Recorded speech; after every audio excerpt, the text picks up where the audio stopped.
pledge allegiance to the flag of the United States of America and to the republic for which it stands, one nation, under God, indivisible, with liberty and justice for all. Amen.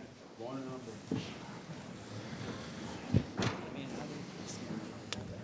All right, we have approval of minutes. The first is the January 28th, 2019 public hearing. So moved. Second. Discussion? All in favor? Aye. Aye. All opposed? Motion approved 5-0. The next item is the February 4th, 2019 regular meeting minutes. So moved. Second. Discussion? All in favor? Aye.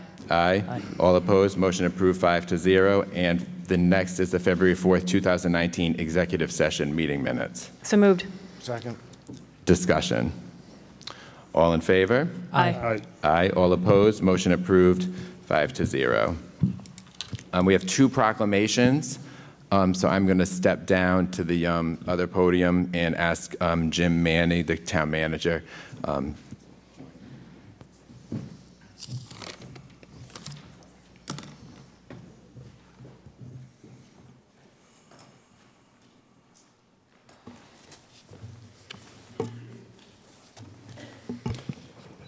Proclamation honoring Town Manager James Manny. Whereas James M. Manny began his municipal service as Town Manager of Narragansett on August 1st, 2016, after a lengthy 25-year career with the Rhode Island State Police, preceded by 5 years of federal service with the U.S. Secret Service. And whereas James M. Manny, who holds a Bachelor of Science in Business Administration from the University of Rhode Island, and who earned an MBA from Bryant University, has continually demonstrated his commitment to the town of Narragansett through his work overseeing a $62 million annual budget at well below the 4% maximum annual tax levy cap, and by skillfully managing a workforce of approximately 300 full and part-time employees. And whereas James M. Manny, responsible for the governmental operations of the town of Narragansett, prioritized and worked successfully to restructure pension plans in order to reduce the town's OPEB unfunded liability, fully funding the town's annual pension OPEB contribution. And whereas James M. Manny of South Kingstown has, with the support of his wife Tracy and his children James and Olivia, resigned his position as town manager upon accepting an appointment from the governor of the state of Rhode Island to serve as superintendent of the Rhode Island State Police and director of the Rhode Island Department of Public Safety. And whereas the members of the Narragansett Town Council, on behalf of all town employees and the citizens, residents of Narragansett, recognizing the town has indeed been left better off thanks to his dedication, wish to extend to James Manny our best wishes for success in his new role. Now, therefore, all our citizens join with us in extending to James M. Manny our deepest appreciation for his professionalism, his commitment, and his distinguished service to the town of Narragansett. Thank you. Thank you.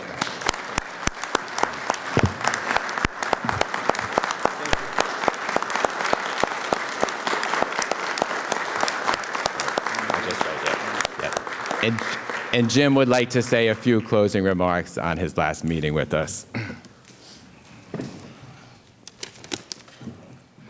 Mr. President, Town Council,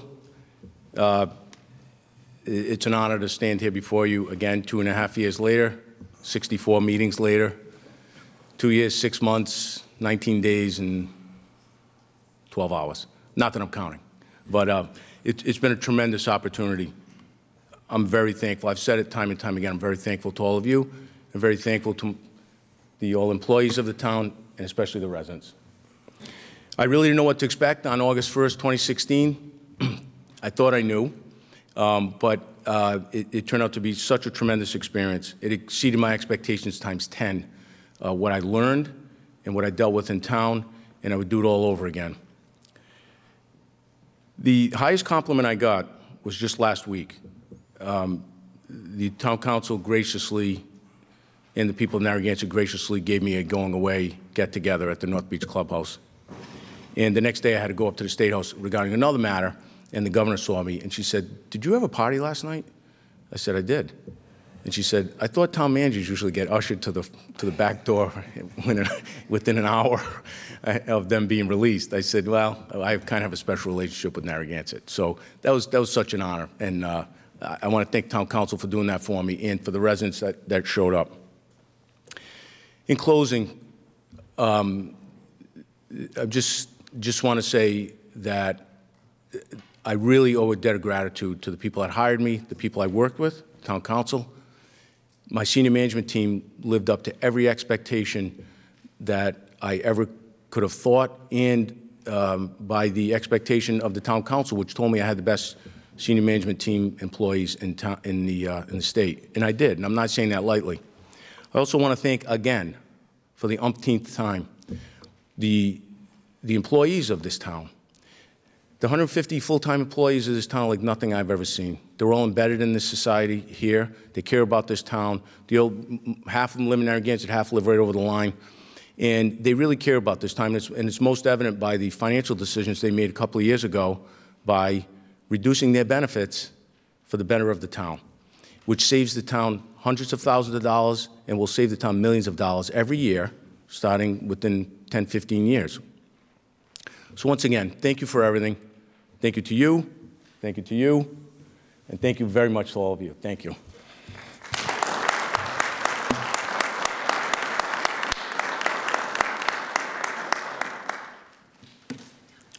So we want to thank Jim for his service. I have a second proclamation. As many of you know, our town engineer, Jeff Cesarine, will also be retiring next month. So I'll be going down, and I asked Jeff to join me.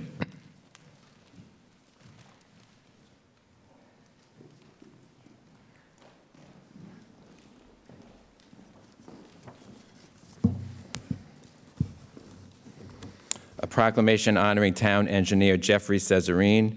Jeffrey Cesarine is retiring as town engineer of Narragansett as of March 1st, 2019, after almost 32 years of service with the town, having begun his career with Narragansett as town engineer on June 1st, 1987.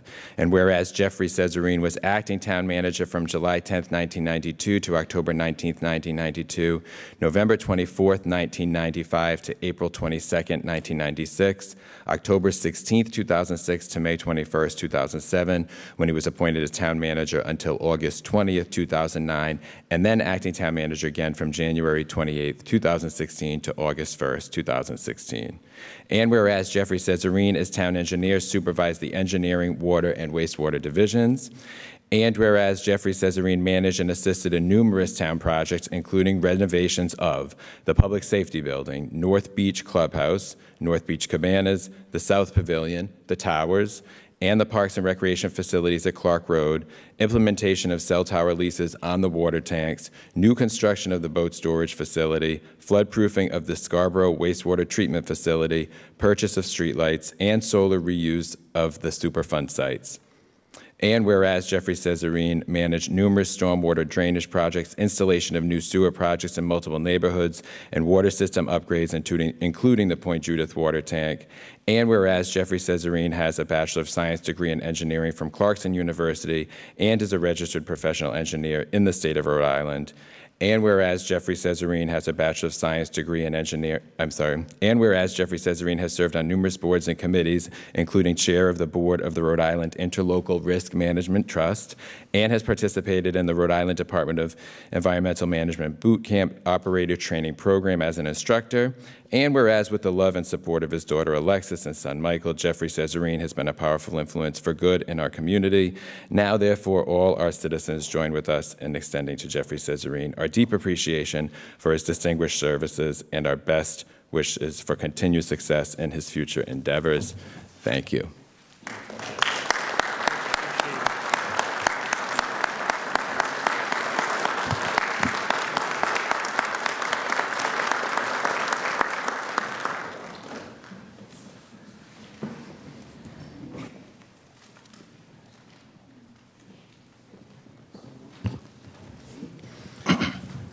So thank you to Jeff. Jeff did not want to address everyone tonight, but I do know he served so many times in that stint as acting town manager and wanted to thank him for his service. So Matt, I'd like to raise a motion to move open forward back to the beginning of the meeting. Sorry. All right, all in favor? Aye. Aye. All opposed? No. No. No, motion fails 2-3. Next item is our consent agenda. Is there any item that anyone would like removed from the consent agenda? All right, seeing none, is there a motion to approve the consent agenda? Second. Discussion? All in favor? Aye. Aye. All opposed? Motion approved, 5-0. Item number 6 is a motion to direct the town manager to research expanded hours and programming at the community center. So moved. Second.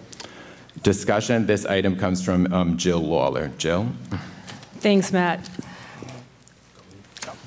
So I'm putting this on tonight about the community center, and I know that Matt is still working on an RFP for the current existing library. So having that in mind, just starting back to when we first started having discussions way back when about the library, the major reasons why we needed to make improvements were ADA, as well as we had outgrown our child area. We need to make improvements in larger child area and restrooms. So having that in mind, I know that Matt is going to have an RFP out for that at the next meeting. Taking a look at what we currently have, making use of our existing buildings, not looking to actually duplicate efforts. I took a look at our community center, and actually it wasn't the first time we did this. The community center was first explored back in April of 2018 by the former town council president with a great suggestion to have the recreation committee take a look at the community center. I believe there were several individuals from the senior community who had requested to have additional programming put at the community center. So they came to the rec board. The rec board did go on April 9th to go tour the community center. And after that, motions were set forward, and eventually in September of last year, September 17th to be exact, the council voted to approve a proposal for Frank Kapowitz, a local architect, to take a look at roofing, siding, windows, new front entranceway, as well as new meeting rooms upstairs, a multifunction room, and air conditioning. So we already had approved that. The estimate that Frank is giving us is about $400,000 or so. I know we have some renderings to put up tonight too. This is what Frank Kapowitz is saying that our new community center, and again, this was already approved by the council last year, would look like. A lot of people are not familiar with community center. It's right near the schools. It's right behind Sprague Park. It's a building that currently is operating during the week, 8:30 to 4:30, I believe, Steve. Karen Flint, our director there, if you haven't had a chance to meet her, please do. She is an incredible person and does some great programming there. But the problem that she's running into a little bit is the activities are well attended, but they could have more activities, and that's really what was tried to address by our former town council president last term, is that how can we better utilize this building? We have some photos too, Dan, if you want to just put some photos through. Because during the day, there are many activities that take place. The building itself, Jeff Cesarine has been out there and has taken a look at it. It's in excellent condition. Unfortunately, last year, there was a sewage issue that came in and seeped into the lower level, but the positive part of that is that we were actually able to go and to make some improvements into the lower level. So it is, you have availability to go into the lower level for handicap accessibility, but the more exciting portion of this is the upstairs community room. Jim commonly calls it the bingo hall, a large room that has a divider that can go through. And from what I really would like to take a look at is moving the activities that we're currently using at the library that are very important activities, lectures, movies, those types of activities, over to the large room, which unfortunately we don't have a picture of it here, but I'm sure many of you have been in it for a meeting, and be able to house those activities there. And by doing so, we'll then have extra room at the library that we can take a look at doing what we meant to do at first, to increase the size of the children's capacity of the library. What I want to do is have our town manager, which will be Sean, take a look at increasing hours of operation. Currently, we're there only during the day, not at night, and we're also not there on the weekend. One of the rooms that's not shown here is we do have an exercise room. So this would open up for free for any Narragansett residents the opportunity to use our exercise room. We have all these other rooms that you can use. Boy Scouts, Girl Scouts currently do use, but by adding additional activities, we'll be able to have a community center, a true community center. We don't have the answer to what South Kingstown has for a guild. We can have exercise classes, we can have yoga, we can have mommy and me, daddy and me, whatever we need to have at this site. It's in great shape. $400,000 is going to make it even better shape, so we'll be able to have community activities here.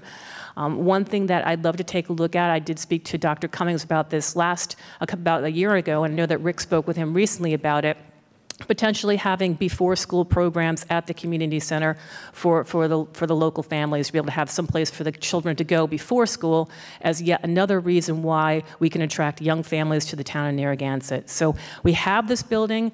It's being underutilized because it's not being open on the weeknights and on the weekends. So what I'd like to be able to have Sean take a look at is, number one, what could those hours be of operation? And number two, what are the services that we need? And we might find out under having Steve Wright and the Parks and Rec Department taking a look at this project, we might find out 2 years from now that we've outgrown this building, that we need to have a senior center built, dedicated solely for that. Well, the good news is that we own land all around this area, so we could be able to build what we need. But right now, we're getting into budget season. We're taking a look at what we have and what we don't have to be able to duplicate, to have services that are currently at the library moved over here, so then we can then take that rooms, that would then be vacant rooms, and dedicate them to the children. Again, that was what the initial fee for the library was. Seems to be a good solution for us. Thank you. Are there any other comments from the other council members? You go ahead. No, go, it's fine. Yeah, I just, number 3, I had 1, 2, and 3 is, we're probably going to need additional staff if we're going to expand hours. Sure, but traditionally when community centers and Parks and Rec use them, we have part-time people that come in. So it's not salaried people, Patrick. Thank you for bringing that up. And I'm not talking about bringing in salaried people or pensions. And traditional community centers and after-school programs and the such, they do typically have a very low price tag attached to it. So people customly will pay for a fee to attend a class. So if you want to take a yoga class, you'll pay a very nominal fee, which would then go back and to pay the instructors. We're not looking to make money on this, but what we're looking to do is to be able to have different types of activities that the town currently does not offer to the residents at night and on weekends when the majority of people would be using them. Right. Okay, so we're not duplicating programs. You're basically gelding the library and taking the programs there and bringing them to the community center? Well, if you're looking at, I'm just talking about the movies and the lecture series, right? If we remove those to the community center, that would free up the rooms then that are currently being used. And when they're not being used for a movie or the community center, they're closed up, correct? So this would then allow those 2 room spaces to be dedicated to an increased area for the children's library. I know that we're talking about children's or family bathroom, that could be there. You know, so I know, again, Matt is looking at an RFP for the next meeting, and I know that will be included in it. Okay. All right. Anyone else? Sure, I'll speak. Go ahead, Mr. Pugh. So, from the summary of this motion, many popular functions have outgrown the existing library and can be moved to the community center, where there's plenty of parking and room to accommodate movies, lectures, yoga, and other events. It's like, I feel like I'm in the Twilight Zone right now. It's this is just, it's ludicrous. In 2016,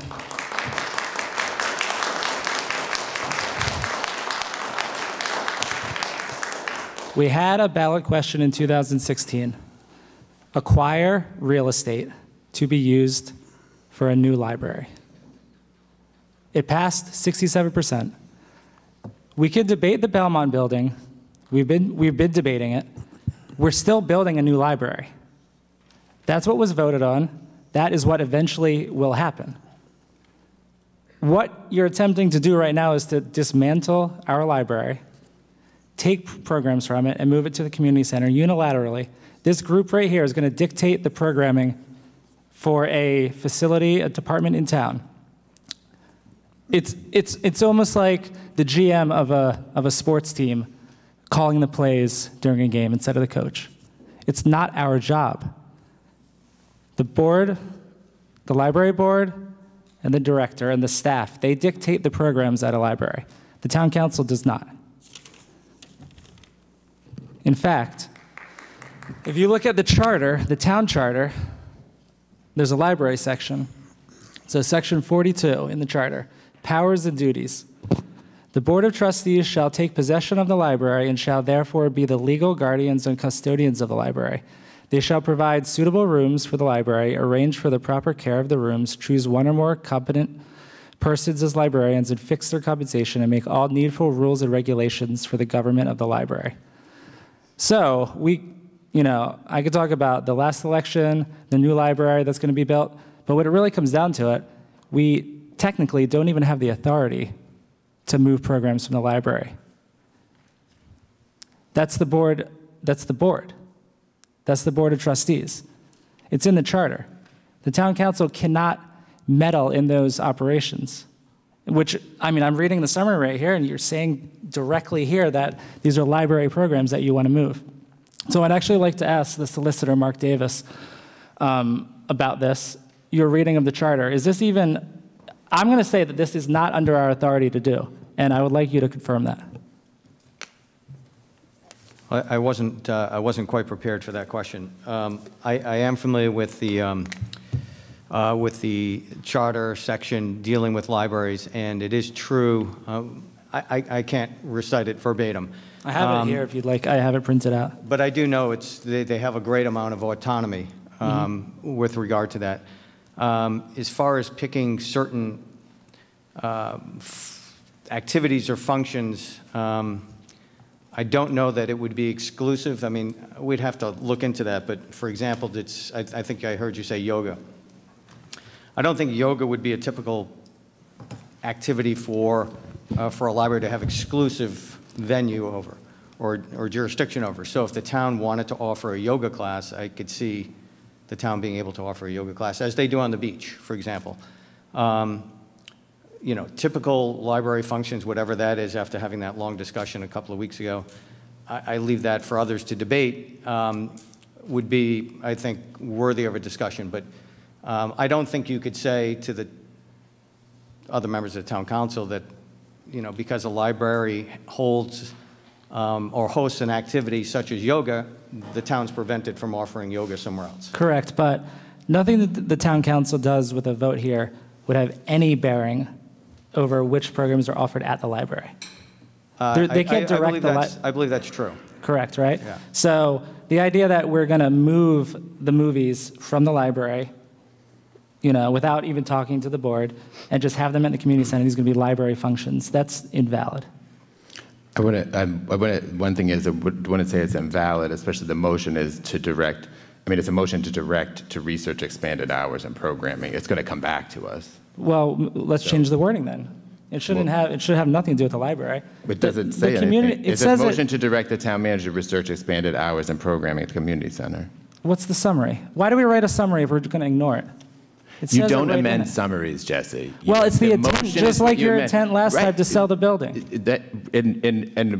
I spent time writing my summaries and put them out, but the motion is the motion. Okay. People have a reason for putting a motion on. You could have a totally different reason for voting for that person's motion. I voted for motions before that I didn't agree with the summary on, but I agree with the motion. Yeah, okay, you guys are going to vote three, obviously you three are going to vote for it. You're going to try to move the programs away from the library. Well, the big part that you're missing, Jesse, is the explanation that I said about the RFP, correct? That Matt is working on one that will be able to make improvements to the libraries. So with what I had said is that those two, excuse me, Jesse, I'm speaking, the two rooms that we're talking about moving over, the lecture room and the movie rooms, that we could make that space into a larger children's area, which was what the initial goal was, is we had outgrown that. So that's what I'm saying, is that it's too bad we didn't have both on the same night, but we couldn't because Matt wanted to make some changes to his RFP. But if we're going to be changing the existing site, because you're right, we did vote to be able to put the Belmont building up for sale. So if we're going to be changing the existing site and making improvements that are vastly needed in that existing site, I agree, we need to have a better library. Specifically, what we hear all is a children's library. Then by taking those rooms, we can accomplish that by doing, that was what we wanted to do, right? Have a children's library, have a children's restroom or a family restroom, whatever the preferred verbiage is. So we could do it in that space, and we could do it quite well. What we would need to do for the town, because we only have so much money to use in this town, and we need to be able to have our town residents have the best resources we can afford. So we can take those services and move them over to the community center. Jill, this is ridiculous. It's not ridiculous. It's ridiculous. Stop. I mean, everyone, Mr. Pugh. the people that believe this are 3 people right here, Well, and there- maybe 3 people in the audience. It's kind of sad to make a conclusory statement that something's ridiculous to It is just ridiculous. get applause. Anyone, so- Ricky, would you like to speak, or do you want me to go to the public? No, go ahead. Go to the public. Does anyone wish to speak on this item? Yes.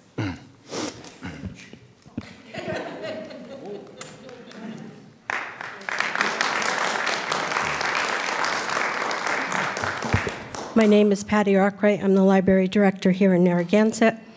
I have to speak to this agenda item.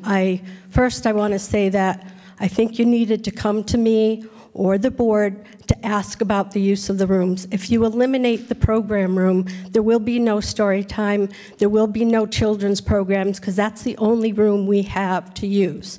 The quiet study, which we have to close when we do have big programs, again, we cannot just close those rooms to make it a library for children. The other thing I wanted to do before I heard that it was so much related to the library in your summary, maybe not the motion, but the American Library Association, which is a group that supports public libraries and other types, but we have a Bill of Rights that we follow as we develop policies, as we provide services, and this is the library initiated programs, part of the Library Bill of Rights. Library-initiated programs support the mission of the library by providing users with additional opportunities for information, education, and recreation. Libraries' initiated programs should not be proscribed or removed or canceled because of partisan or doctrinal disapproval of the contents of the program or the views expressed by the participants, as stated in another part of the Library Bill of Rights, Article 2. Library sponsorship of a program does not constitute an endorsement of the content of the program or the views expressed by participants any more than the purchased material for library collection constitutes an endorsement of the contents of the material or the views of its creator. Library-initiated programs are a library resource, and as such are developed in accordance with written guidelines as approved and adopted by the library's policy-making body.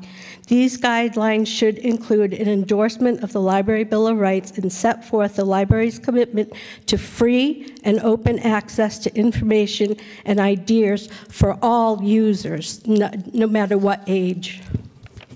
Thank you.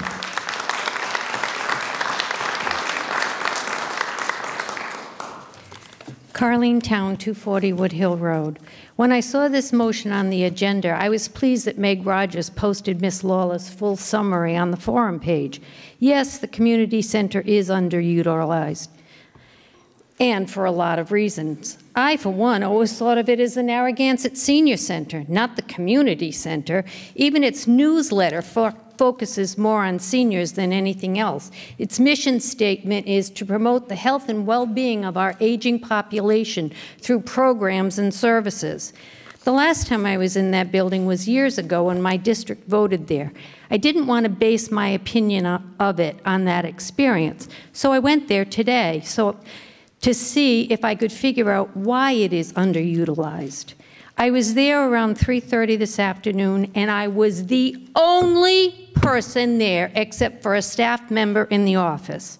She was very nice and told me I could look around, and she gave me a copy of the newsletter. The building is opened until 5 p.m., but I'm pretty sure I was the last person to visit for the day.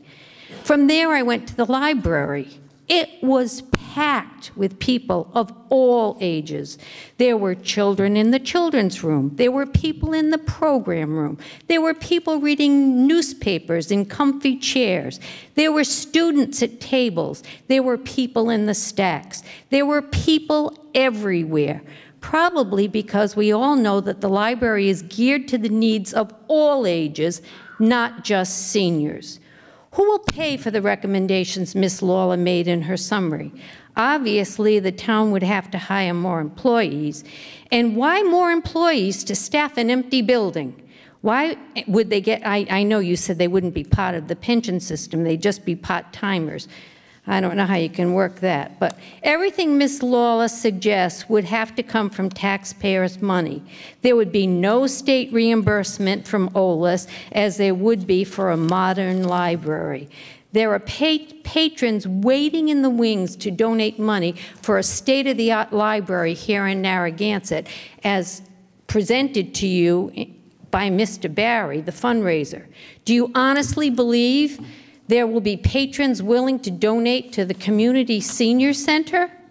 Does the Community Center have an organization like the Friends who do extensive fundraising to pay for many of the programs offered at the library for free? Or will the taxpayers pick up that burden as well? Does Ms. Lawler realize the cost of doing renovations, like installing children's bathrooms for her pie-in-the-sky preschool programs, not to mention hiring certified personnel to run them? Preschool programs belong in the schools, not in the senior center. I will not even bring up the arguments others have made over access to the building during school opening and closing times. We all know what a fiasco that is. It is time for Ms. Lawler to be realistic and to move forward with a library that is in the best interest of the people of Narragansett, not to waste taxpayers' money on a building that is underutilized for 1,000 reasons. Thank you.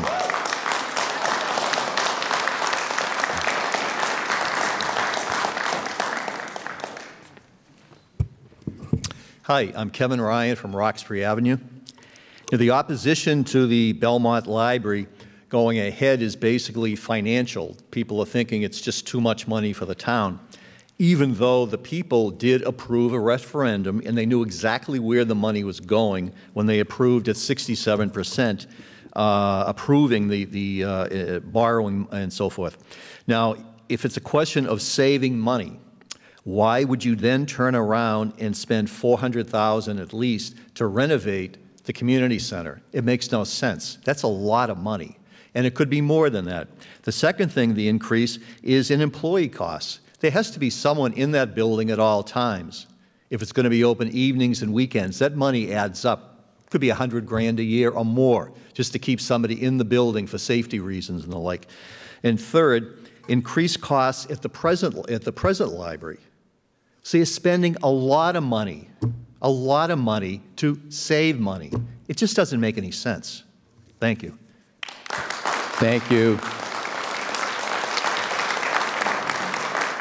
Just for a quick second, 8 o'clock, we have our, we just have one item that is for the scheduling of a public hearing. So, but it's not a hearing itself. So we're going to have a motion to schedule a public hearing to consider rezoning 6 properties to comply with designations assigned in the 2017 Narragansett Comprehensive Plan land use map. So moved.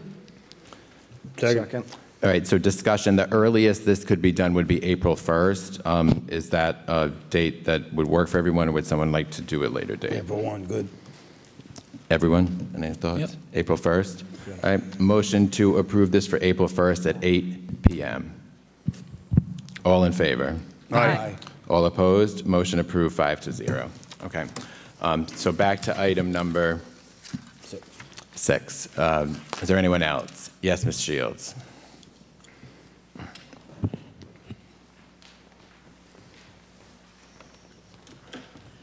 Gail Shields, Earls Court. I would like to ask Ms. Lawler, Mr. Mannix, Mr. Lima, what courses you have taken in library science. What books have you read about libraries and their functions? What workshops have you been to? What lectures have you been to? That you can set yourself up as experts of what a library in the 21st century really is. You have to leave those decisions to the people who know what they're talking about. It's ludicrous to think that you can come into this and decide what should be done to our library when you have no background and when the people who are making these decisions have done years of work. Thank you. Thank you.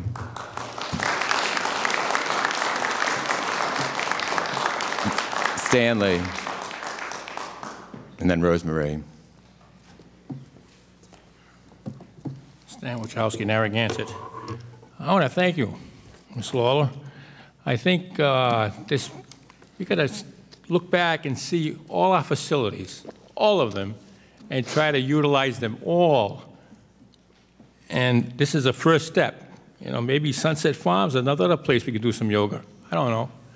You know, there's plenty. Maybe we just can maybe change the wording and say that would be a library accessory space. So the library can have an accessory space. The community center can have an accessory space over there in Sunset Farm. You can have other spaces in other buildings run by the library, so it's still under the library purview. And therefore, it's not against the library. It's actually giving the library more space to do the loud things that they have to do, the noisy movies, whatever. And it makes it easier for them to do that. They can keep the quiet space there, and they can have the loud, especially old people. You know, we have to speak very loudly, old people, as well as some kids too. So now we have loud space there, loud space here, movies here, activities there. We could have boxing going on with some of the kids. You know, we can have anything. The library can be in charge of that, and they can use their accessory building to do that. Therefore, we can minimize.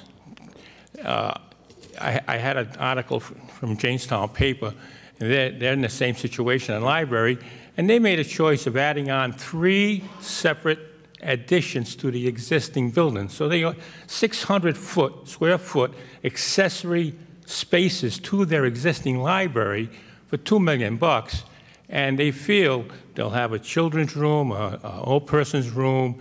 They'll have these different rooms for the activities and keep it away from the noisy, from the quiet space. Well, I'm saying the accessory building would even be better. It'd keep the noise away from the library.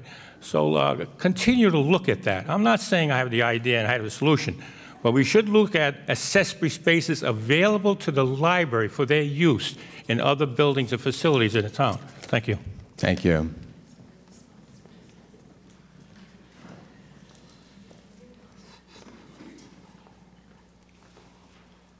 So my name is Rosemary Smith, and I live at 24 Castle Road, and I wanted to speak to the issue tonight of community space in the library. So David Smith and I are the facilitators for a winter speaker series that has taken place for 8 years at the library. And we bring a speaker in on the last Sunday of January, February, and March. They have been incredibly well attended. For example, the one that's coming up this Sunday, with all seats were registered by last week. So 95 seats have already been taken, and there's a short waiting list behind it. So when we were looking to bring this speaker series, and it's a collaboration between the South County Museum, the Friends of Canachet Farm, and the Narrow River Preservation Association, we looked around the town to find a facility that would be willing to accept us and would have the technological capability, because it's usually a PowerPoint presentation that goes with it. And so 8 years ago, we made the decision to come to the library because it had the space, it had the technology, it had a person in the name of Marilyn Sherman, who is an incredibly adept at bringing people in and making them feel at home and operating the technology that goes along with these presentations. That was one of the reasons. The other reason was a movement that was in existence 8 or 9 years ago, is where is the town? Remember those days when we talked about how we can bring people downtown? And this has proved to be an unbelievably successful program, these particular speaker series that I'm talking about, because we have brought people to the town on Sunday afternoons when the other facilities were not open, when there was someone who was present who could help us out. And the restaurants around us and the coffee shops around us appreciate what we do because we bring business to those places on Sunday afternoons. I have been to many functions at the community center. It is looking so much better now than it did 8 years ago. But to come to where the library is right now, just technologically, would cost a large amount of money for the community center. I would encourage you to do both. I want the community center to be successful. It's a building that's near all the recreation areas. It's going to be the terminus of the bike path within the next year. It has lots of possibilities, but I don't think it should replace the wonderful facility that we have within the common room at the library. And I thank you for your consideration. Appreciate it. Thank you, Rosemary. Al. Dr. Albert Alba, 24 Eagles Nest Terrace, Narragansett, Rhode Island. One of the things I've learned over the years, even though I have my doctorate, working at the Rhode Island State Training School for boys and girls for 10 years and working over 20 years at the Department of Corrections, we all have our areas of expertise. I have students in my class who've drawn beautiful pictures. Some of them look like they could qualify to go to Rhode Island School of Design. We all have our areas of expertise. This lady who just spoke, I could not compete with her in regards to library science, several of them, because I realize I'm ignorant of those facts. But one of the things I've been taught over the years is to always respect those experts. And Ms. Lawler, I do applaud you in trying to make a recreational center. I'm all into working out, staying fit. I think that's very, very important. And making that like the South County Guild, you know, that would be a beautiful thing, because I think working out over time is going to help us all live a lot longer, and it's going to lower our medical costs down the road. So as the lady just spoke, I'm all into improving that if we have the monies, but I don't feel that that building should replace any of the services of a library. And some people are always saying, well, you know, this building, it's going to be added on. There's something called economies of scale. When we have everything compartmentalized, we can avoid duplication of services. So that's something we have to consider. If we have some library staff working in this area of the building, they could easily be transferred to this area of the building. Plus, when you go to the Kennedy Space Center, or you go to museums, they have multiple facets where students are learning, they're watching, they go to a movie amphitheater. So you can, having everything together, it makes it just so much more user-friendly. Thank you very much. Thank you.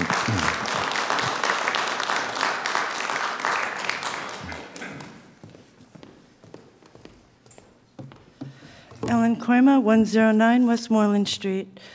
I have in my hand the timeline that the Board of Trustees has done since 2008. During that time, we have done a feasibility study. We have worked with a library consultant who has done a needs assessment. We have worked and spoken with architects, and we have worked with a cost estimator. And what I also have here is the minutes from a meeting from March 2nd, 2015, when we first started working with the town council on this issue. And you, Matt Mannix, was the president. And we looked at numerous sites, including by the senior center. We were then told to look at 4 specific sites, which we did, and then we presented to the public on September 28, 2015, 4 sites. It was, at that time, under Matt Mannix, the town council told us to do a bond for 2016. And we, all this time, have worked under the town council and have done what you have directed us to do. And the town responded. They responded with a big yes to that Belmont building. And for whatever reason, you continually obfuscate that building. It is clear that people want that to be the center of the town. And now, have you worked with those people? Have you worked with architects? Have you worked with library consultants? We have. And I don't understand why you continue to procrastinate this project. We continually have reached out to you that we will answer your questions, and we have done what you've asked us to do. But you, Matt Mannix, Ms. Lawler, and Ricky Lima, you have not approached me at all in any questions in regards to this, as well as there are people in the public who continually speak out against this project. And they are welcome to come to us at any time.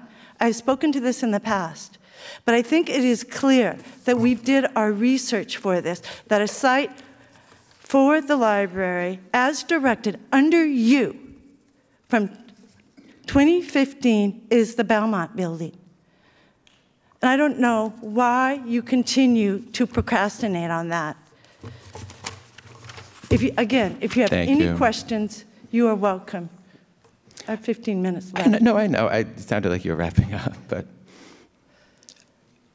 I went, if you recall, in early 2017, when I started to have concerns about the deal, I did reach out to the Library Board of Trustees at an information session. There were about 40 people there, and you may recall that it was not a give and take conversation. It was, you do this no matter what, at any cost, was the message that I was sent. So I'm going to have some of the things you said I don't want to get in a give and take, but I've got to correct some of the real inaccuracies on this.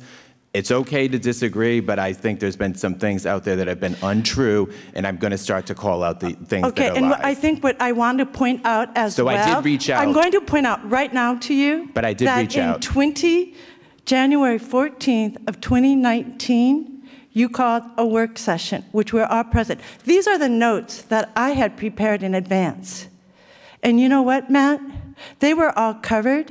I asked a few questions, but these topics were covered. But you know what?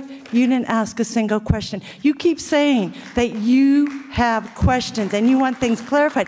But we had a person from the state. You didn't ask her one question. Thank you.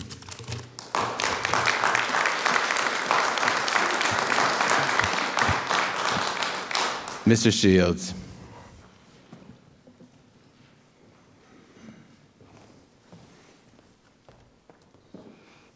Robert Shields, Earl's Court.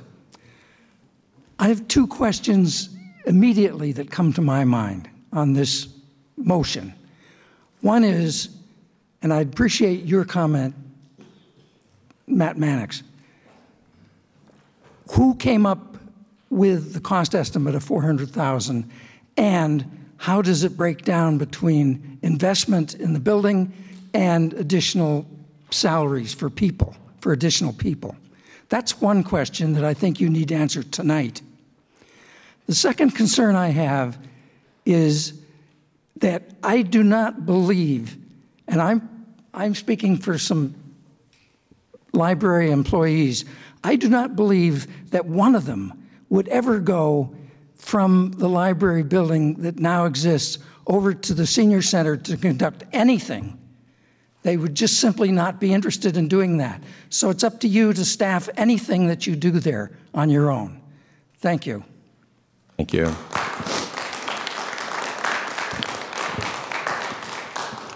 All right, anyone from the council? Yes, Matt, I'd like to speak on this. So I sat on the Rec Advisory Board, and we were directed to go over to the community center and have a meeting, look at the facility, and see what programs we could come up with to expand that center. I'm not going to mention any names who brought the meeting to a head, but that's what we were told to do. And we had a meeting. We had a very successful meeting. There are people in this audience that actually sat in at that meeting, including myself. So what we're going to do is we're going to look into expanding some of the community center, see if it's affordable for what we're looking at, because some seniors have asked for this. This wasn't something that somebody up here dreamt up overnight last week or the month before. This was back in April 2018. That's when it was brought up. Check the records, you'll find that that's where it was, okay? So that's what we're going to do. That's what this motion is about. If it doesn't pan out, then maybe it won't happen. But right now, this is what we're looking into, okay? What's the breakdown? Thank you. Thank you. Anyone else from the council? All right, all in favor?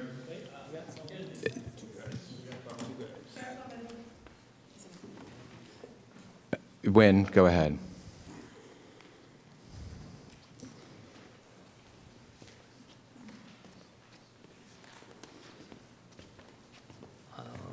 Win Hames, 30 Wood Avenue. I was at the same meeting that you were talking about for the rec board, because I was on the rec advisory board too. All the discussions we had, there was not one mention of moving any program from the library to the community center. None. Did I mention moving one program? No, but that's what's on this motion What's tonight. on the motion? No, it's Win? not. What's See, on the this is motion? stop the Win, lies. is what's recommendations? What is up at the top? So that's what I'm going by. Okay, that's what is out there. So that's what we're going to do. I just explained it, but it seems that you didn't get it. You want me to do it again? Yeah. Read it to you? No, yeah, read it to me again. No. The town council directs the town manager to research expanded hours and programming at the community center. Our meeting was about expanding programs, wasn't it? Our meeting was about expanding programming, but more directed towards the school and school Expanding programs. Not toward the library program. You can define it any way you want. Expanding programs. That's what we're going to do. Everybody knows what. All right, it's not a back and forth here. Okay. All in favor? Aye. Wait. All opposed? All opposed? All in favor? Aye. Aye. All opposed? No. No. Motion approved 3-2. Go ahead. Yeah, I'd like to move 22 to 26 up, Matt. That'd be all right. I've got a motion. Is there a second? Second. All in favor? Aye. Aye. Aye. All right, item number 22 is a motion to receive and make a determination on the validity of a voter initiative to continue renovations of the Belmont building to become the Narragansett Town Library.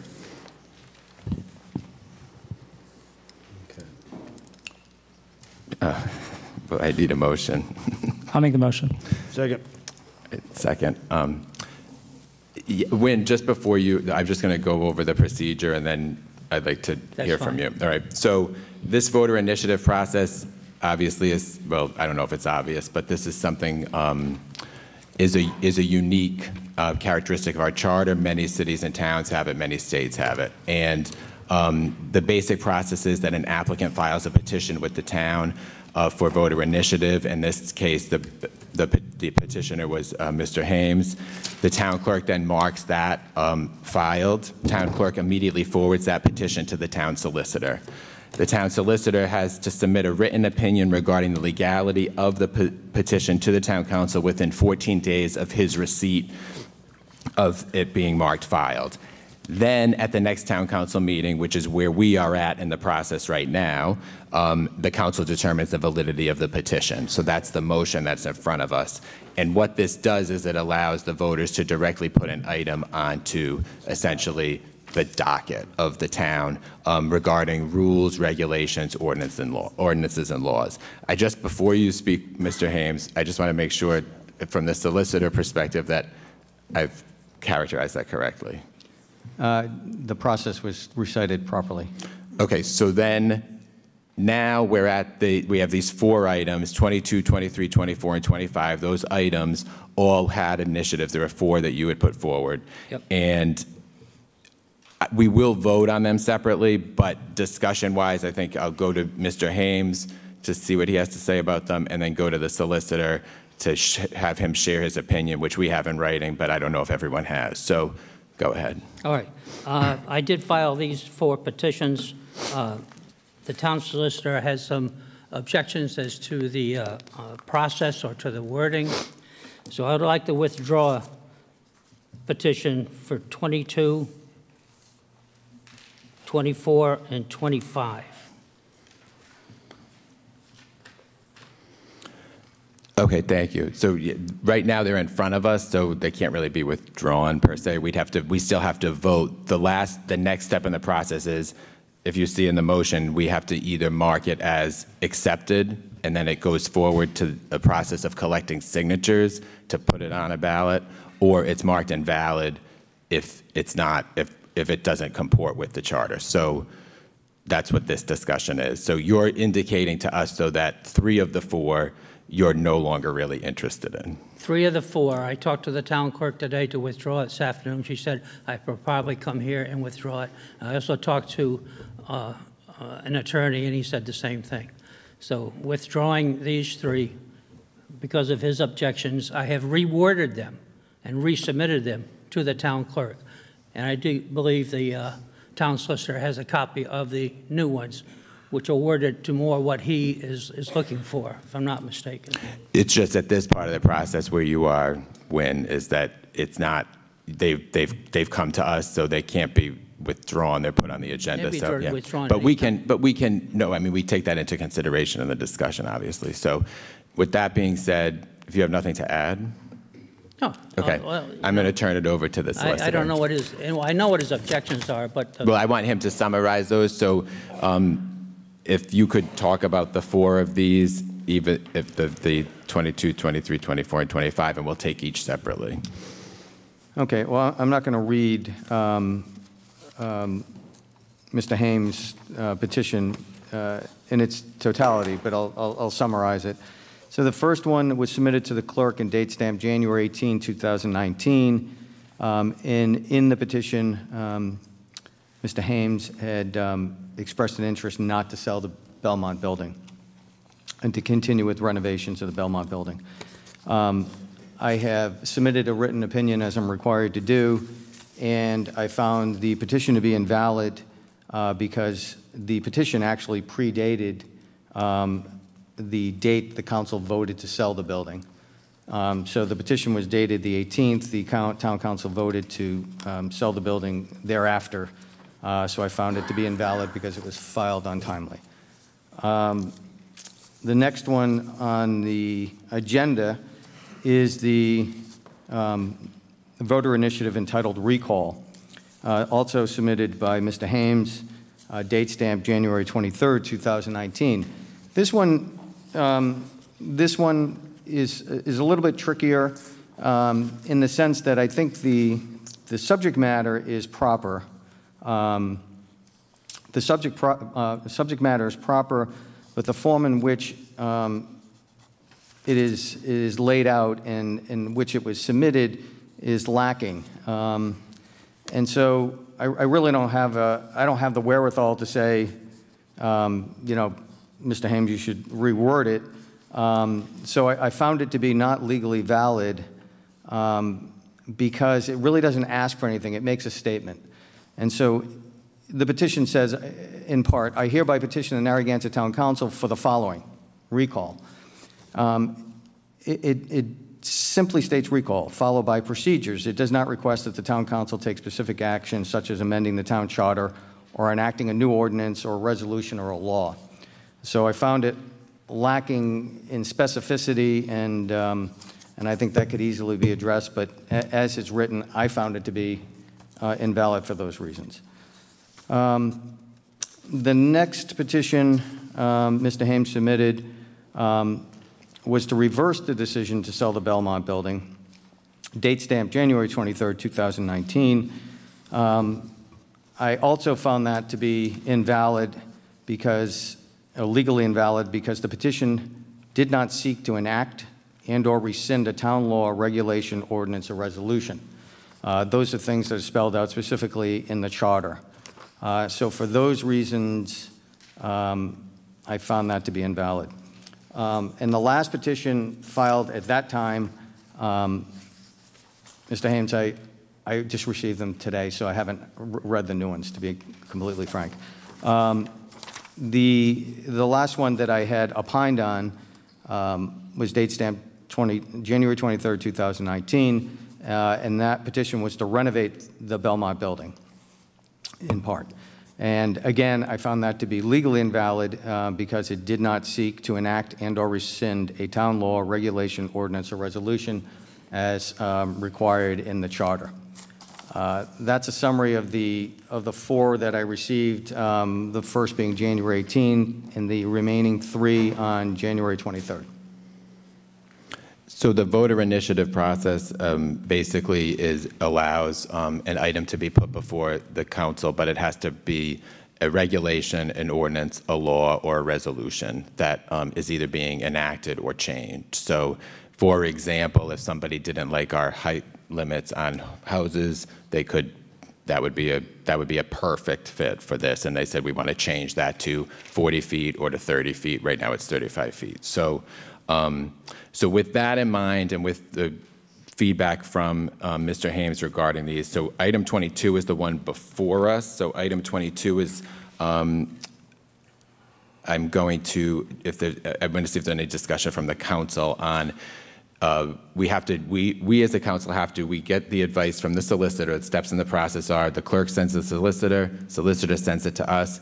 It's kind of important for us to follow the procedure here because it's the first time in many people's memory they remember an initiative process. So again, comes from, clerk receives it, sends it to the solicitor. Solicitor has 14 days to provide us an opinion right now, and then we have to decide whether we're going to mark it accepted or invalid. So I'll be looking for a motion on 22 to mark it one of those two things. I move that motion. I'll move the motion to make it invalid. Second. Second. Okay, so discussion on item 22, and this was one that Mr. Hames said he also was not interested in pursuing anymore at this time. So all in favor? Aye. Aye. Aye. All opposed, motion approved 5-0. Item 23 is a motion to receive and make a determination on the validity of a voter initiative entitled Recall. So again, I'll be looking for a motion to accept this or deem it invalid. I'll make the motion to call it invalid. Second. All right. This is the one that lacks specificity. Mr. Hames. Just to point out, what the town charter says that there's only several reasons that you can deny this, and that's if they violate state or federal laws.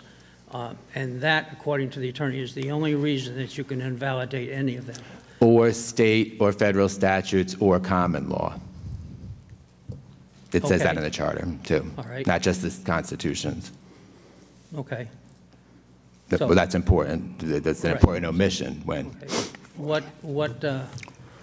What state, common, or federal law does this violate? What we have here is that it lacks specificity, is what the solicitor advised us on this one. That's not what I asked. Which common, state, or federal law does it violate? I don't have that answer for you. The advisory opinion from him was that it lacks specificity. So what you say, you don't think it violates federal, state, or common law? I'm going on the advice of the solicitor on the lacking specificity, and that it doesn't lay out the whole process. So we're not getting in a whole thing on this. Okay, Mr. Hames is submitting new ones, so replace these, right? So all right. Any other discussion from the council? Yeah, I have a question. Go ahead. Mark, the three that were just dismissed or that were, not valid because of specificity, is because they don't address a certain ordinance. They don't address a certain issue. Is that correct? The three, Patrick, excluding recall, it's true. They don't address a specific ordinance regulation. Right. Okay. And the recall, it's important. It is somewhat confusing, and I'm not going to suggest that this is the best drafted chapter I've ever read. But right in the beginning of Chapter 4, Section 1-4-1, the process, it's laid out what the intent of the process was, and it was to permit voters to, I'm going to read it verbatim, the process shall permit voters to enact and or rescind town laws, regulations, ordinances, and resolutions. And we don't have any of these in these three. Correct. And on the recall, as I said, I think it could be revised and move forward quite easily. There could be a request to enact it, to amend the charter to include that, or to adopt an ordinance. That's much easier, I think, to address. And I think with some more forethought on how that recall process would work would be helpful. So I do think it's appropriate. I just don't think it was properly submitted. On the others, it's really not addressing any of the things that are expressly set out in the chapter. Right. Yes, when? I have submitted a new one to follow those guidelines as well on the recall. But the recall is taken almost word from West Greenwich, from their charter. So it's, I know it's a little bit confusing, but that's word for what they have in West Greenwich. Under our charter, though, we have to mark them either accepted or invalid. We don't have a remand. No, I know, I'm not debating. I'm just saying we don't have, you know, in legal circles, when there's an appeal or something, you can remand it and send it back to the applicant, but that's not an option here under the way the charter works. All right, all in favor? All in favor? Aye. Aye. Aye. Aye. All opposed. Motion approved 5-0. Item number 24, a motion to receive and make a determination on the validity of a voter initiative to reverse a vote to sell the Belmont building. Again, I'll be looking for a motion to mark invalid or mark accepted. I'll make that motion to mark it invalid. Is there a second? Second. All right, discussion. So this, the basic thing is this one predated. This was the one that predated the actual vote. I thought the first one we addressed was the one that predated, but I could be wrong. To sell the building. I thought number 22, well, I think Mr. Hames had submitted one that predated the motion and then resubmitted it. So I thought the first one about... Okay, I'm sorry. I misspoke then. I apologize. I could be wrong. So one predated, but all three don't address an ordinance, resolution, or a law. And 22 was renovations. So renovations was received, you're correct, Matt. Renovations was received and date stamped January 23rd. So it's the same explanation, but you're correct. So that would have been the January 18th and would have been untimely. All right, all in favor? Aye. Aye. Aye. All opposed, motion approved 5-0. And item number 25 is a motion to receive and make a determination on the validity of a voter initiative to use bond funds to renovate the Belmont building. I'll make that motion. I just have a quick question. These are regular motions, just like all the others, right? So are these open to public comment? Because they're withdrawn, he's asking for them to be withdrawn, it seemed a little silly to go into a long discussion of them. Motion is, but again, what's the motion? Is it a motion to make this marked accepted or invalid? Motion to make it invalid. Second. All right. Any discussion on that?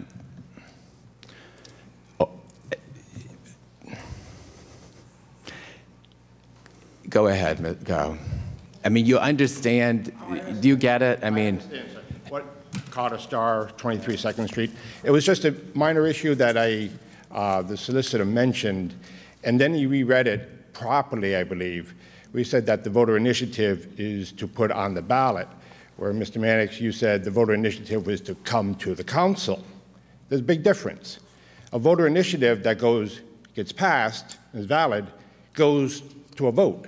It doesn't come to the council. That's the whole idea of the voter initiative, is to have the voters, the majority, make law or determination.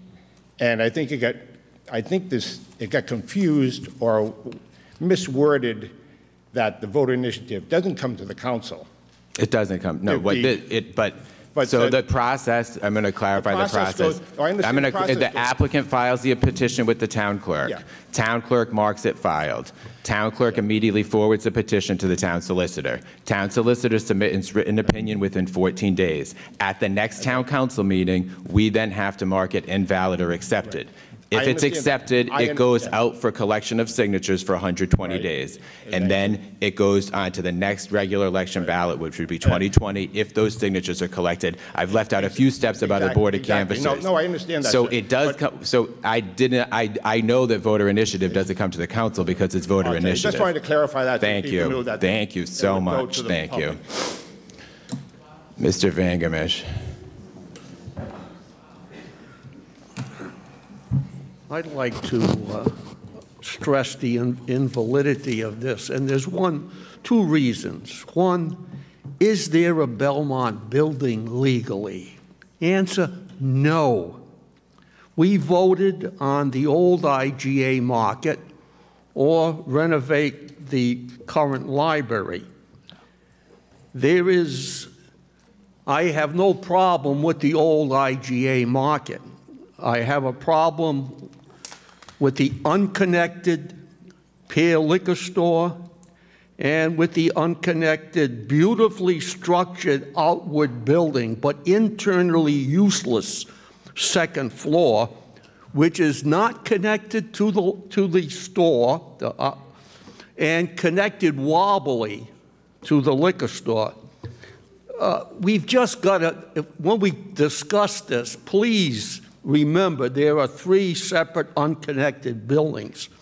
Now, if there ever was another reason to have a mediator, it's this meeting. We must mediate this problem. We don't want to have the expense, a very expensive RFP for 1 or 2 buildings. I don't want to spend money for a special election because I truly believe a mediator can change this situation. I think a mediator has a good chance to get this conflict peacefully resolved. And by the way, we can't be afford to be out $2.8 million. We can't afford $300,000 or $400,000 for an architect or more. Please, let's get a mediator. We can solve this much nicer than this way. All right, is there any further discussion from the council? All right, all in favor? Aye. Aye. Motion approved 5-0. Item 26 is a motion to adopt a resolution authorizing a special election in accordance with all local, state, Rhode Island Board of Elections and federal election regulations to be scheduled on Tuesday, May 7th, 2019. Okay. I need the motion. I'll move that motion. Is there a second? Second. Discussion. This item comes from Mr. Pugh and Mr. Murray. It's Mr. Murray, Mr. Pugh. No. All right. No, go ahead. Okay, we talked about this 2 weeks ago. As you can see, this is the, 97th session of the Narragansett Town Council. In my living memory, I don't ever remember a voter initiative. Tonight we have 4 of them. So to stop the confusion and contention, Jesse and I propose that we have a special election, which the last one cost, little research, cost $15,000. I think that's short money to straighten out this mess that we find ourselves in on the library question. So basically, we can get this done hopefully by May 7th. And be an up and down vote. And the basic question would be, should the town of Narragansett move the Murray-Lugence Library to the town-owned IGA/Belmont Market space, renovate and update the said space with all previously approved monies and rename it the Narragansett Pear-Free Library? So it's an up and down vote, yes or no. It will end all this contention from there's one side that voted for a bond and they feel disenfranchised because we're almost here. The RFP didn't go out. We didn't follow through with the bond. And there's another side that felt that they voted for a bond for a library, but not in that particular space. So that's the confusion. That's the nuts of it. So I think it's something that can be resolved in a basic all-American apple pie election. Be like a Disney movie from the 70s, for God's sake. Very straightforward, up and down vote. Both sides can rally. And so what are your thoughts, gentlemen, ladies and gentlemen? What does everyone on the council think?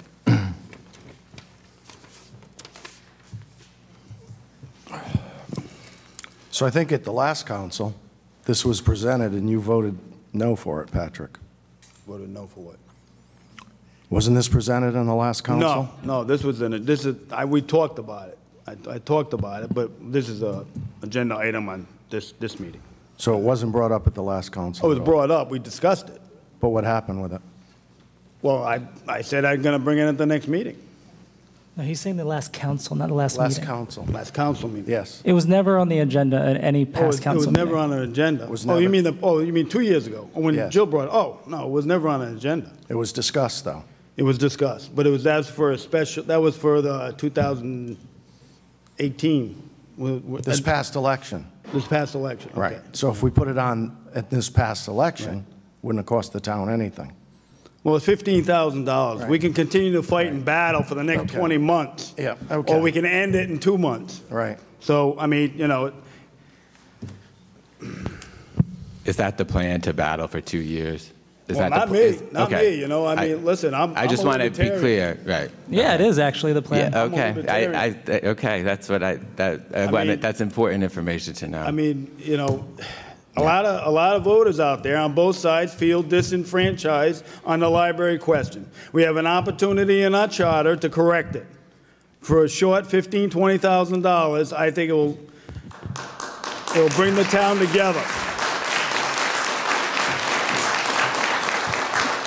So the fact that you think that,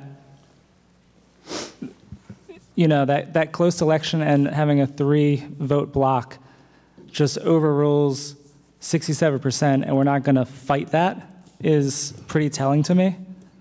The people voted for it. It doesn't just get ignored because you have 3 people on the council.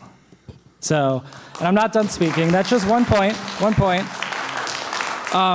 And I do have a question for you, and I think it's going to maybe lend a little clarity to why the building went up for sale so quickly. But just for transparency, I'd like to ask you: have you or anyone you know spoken to any person or business at any time about purchasing the Belmont building?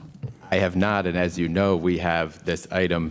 We would have an executive session on it. So, okay, so I have not. So anyone you know? I have not spoken to anybody on that, and that's why I put it on, because I knew that people would be probably coming to us. So, all right. Well, thank you for saying that on the record. Appreciate it.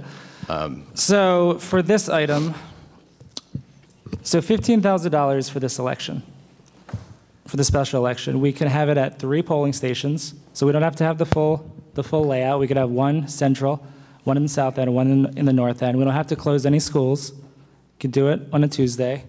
The funding for that would come out of the $300,000 town contingency. So no effect on any programs, any projects. No taxes are raised.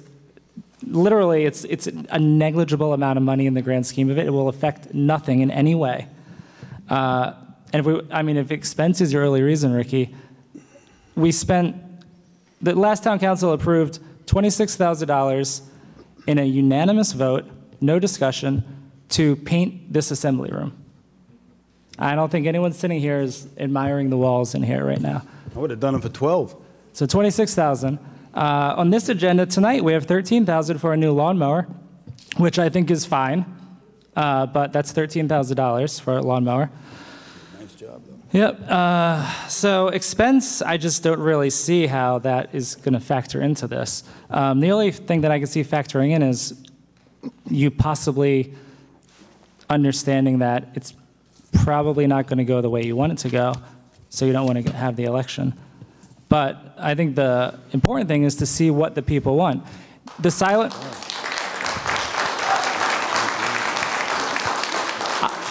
So I respect the people that talk about the silent majority. I disagree. I don't think that is a majority, but I respect that opinion, and we don't know. We don't have the data to know that.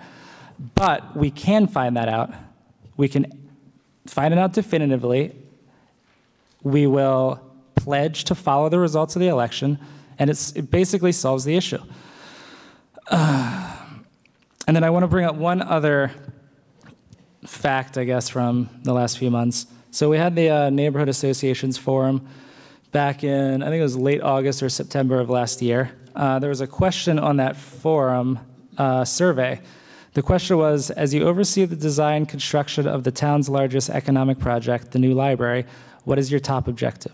So this is the survey that went out to all candidates in the last election. It was multiple, or not multiple choice, but there was 4 options. One was to ensure the new library is completed in the most cost-conscious manner. Number 2 was to ensure the new library is a first-class state-of-the-art facility. Number 3, to continue to explore locations or options for the library. Number 4, repeal the recent vote to purchase the Belmont property. So you basically have 2 options there that are, you're saying you do not want to do this project. So number 3 or 4, you could have just answered that way, and that clears it up. Me, Patrick, Susan Bonanno, Wynn, actually Wynn was different. Me, Patrick, and Susan said, complete this in the most cost-conscious manner. Wynn said, first-class state-of-the-art facility. Jill didn't answer one of those 4, but did comment and said, the deal has changed so significantly it should go back to the taxpayers to vote on the new terms.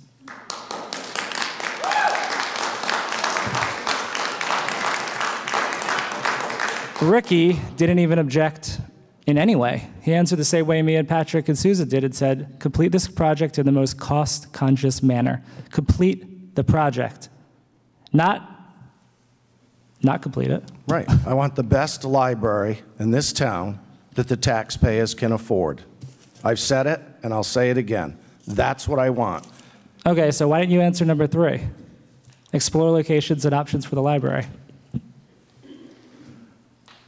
They had already made a decision, Jesse.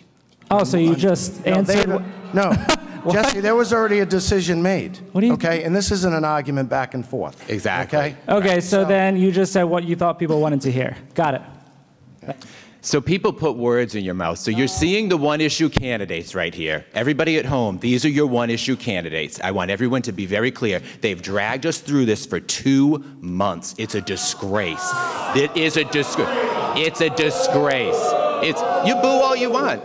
And then we've got our mob. Show the mob. Show the angry mob. Because this is what has to stop, all right? So imagine if there was this has happened before in the world of politics and municipal elections. There are people who run for office, and I don't want to talk about these situations where there's a bond item, and then they get elected, and they may say, I think this was a great idea to borrow $4 million for an athletic field. But then I came in and I saw what the finances of the town were, and you know what? I don't think we can borrow that amount. That's the job of the town council members, and that we could have had a candidate in the election who had done that. Now, I said in the election that I think the deal should have been repealed. That's how I answered that question. And I was consistent in the campaign on that. That was my point of view, and but that was my view. There's other views, people's views evolve. Patrick's view evolved on this issue. Others have had evolution. I just explained how I went to the library to talk about when I was concerned about the terms of this Gilbane deal in the spring of 2017. And so, I get a little bit irritated when people say I haven't reached out or had that conversation. I wasn't really welcome. The conversation wasn't welcome. So, but the other point to this whole thing is when so many people have emailed and called about we voted on this in 2016. That was a vote to authorize borrowing. It was not a mandate to spend. Okay, and that's very important, and that's another misconception that needs to be cleared up. Again, I want everyone at home to understand that. In 2016, it was a motion to authorize borrowing, not a mandate to spend $5.8 million. So thank you. Is there any other comments? Matt, yes. Why did you vote for the bond in January 2016? If you didn't want to expand, or you didn't want to move to the Belmont? I said Belmont building was the plan A, and I always said plan B was the existing site. So I said that pretty consistently. That you can watch the tapes. Oh yeah. You were there. I was there, and I'd like to clarify. I think from day one, this whole library question, that you never wanted to do anything except just put lipstick on the library that we have now, do the minimum there, and that's it. I think this whole thing has been a farce from day one. You never wanted to expand the library. You never wanted to do any anytime a rehab that would meet this group's needs, because you have some kind of disdain for this library board, and I just don't understand. You campaigned on it, and then you voted against it, and then you said, well, if we got the land, then I would probably be for it, for the Belmont. And then we did get the land, and you were still against it. So, I mean, I evolved because we got a better deal. You seem to keep switching horses midstream to fit your narrative and to get elected and to fit what's best for you, not what's best for the community, not what's best for the library and their needs. I mean, they're as good as a department as any, and they have needs, and we're not fulfilling them in that current location. And the people voted for it. So we have another bite at the apple on both sides. This is a simple up and down vote. We can end this question, and then we can all move on together as a town, whatever the people decide. Thank you. So, wait. Let me. I want to respond. I want to just hear from the council members. I just want to respond to Patrick. So, Patrick, before the election last year, I asked you to go have a cup of coffee with me and talk. Correct? We went to a place down near you in the north end of town, and at that time, I asked you to please consider to put this item on, put an agenda item on to have a vote on this, the exact same thing that you just said, to vote. And we discussed it, and you told me your thoughts and how strongly you felt that this was a good deal. That this was a good deal. You felt so much that you didn't want to put it back on the ballot to go out for the vote because it was a good deal. Well, so, Patrick, so you did vote for it, and during. Excuse me. So you did vote. It was a 3-2 vote, and I did not vote for it. I didn't vote for it then because I didn't believe it was a good deal then.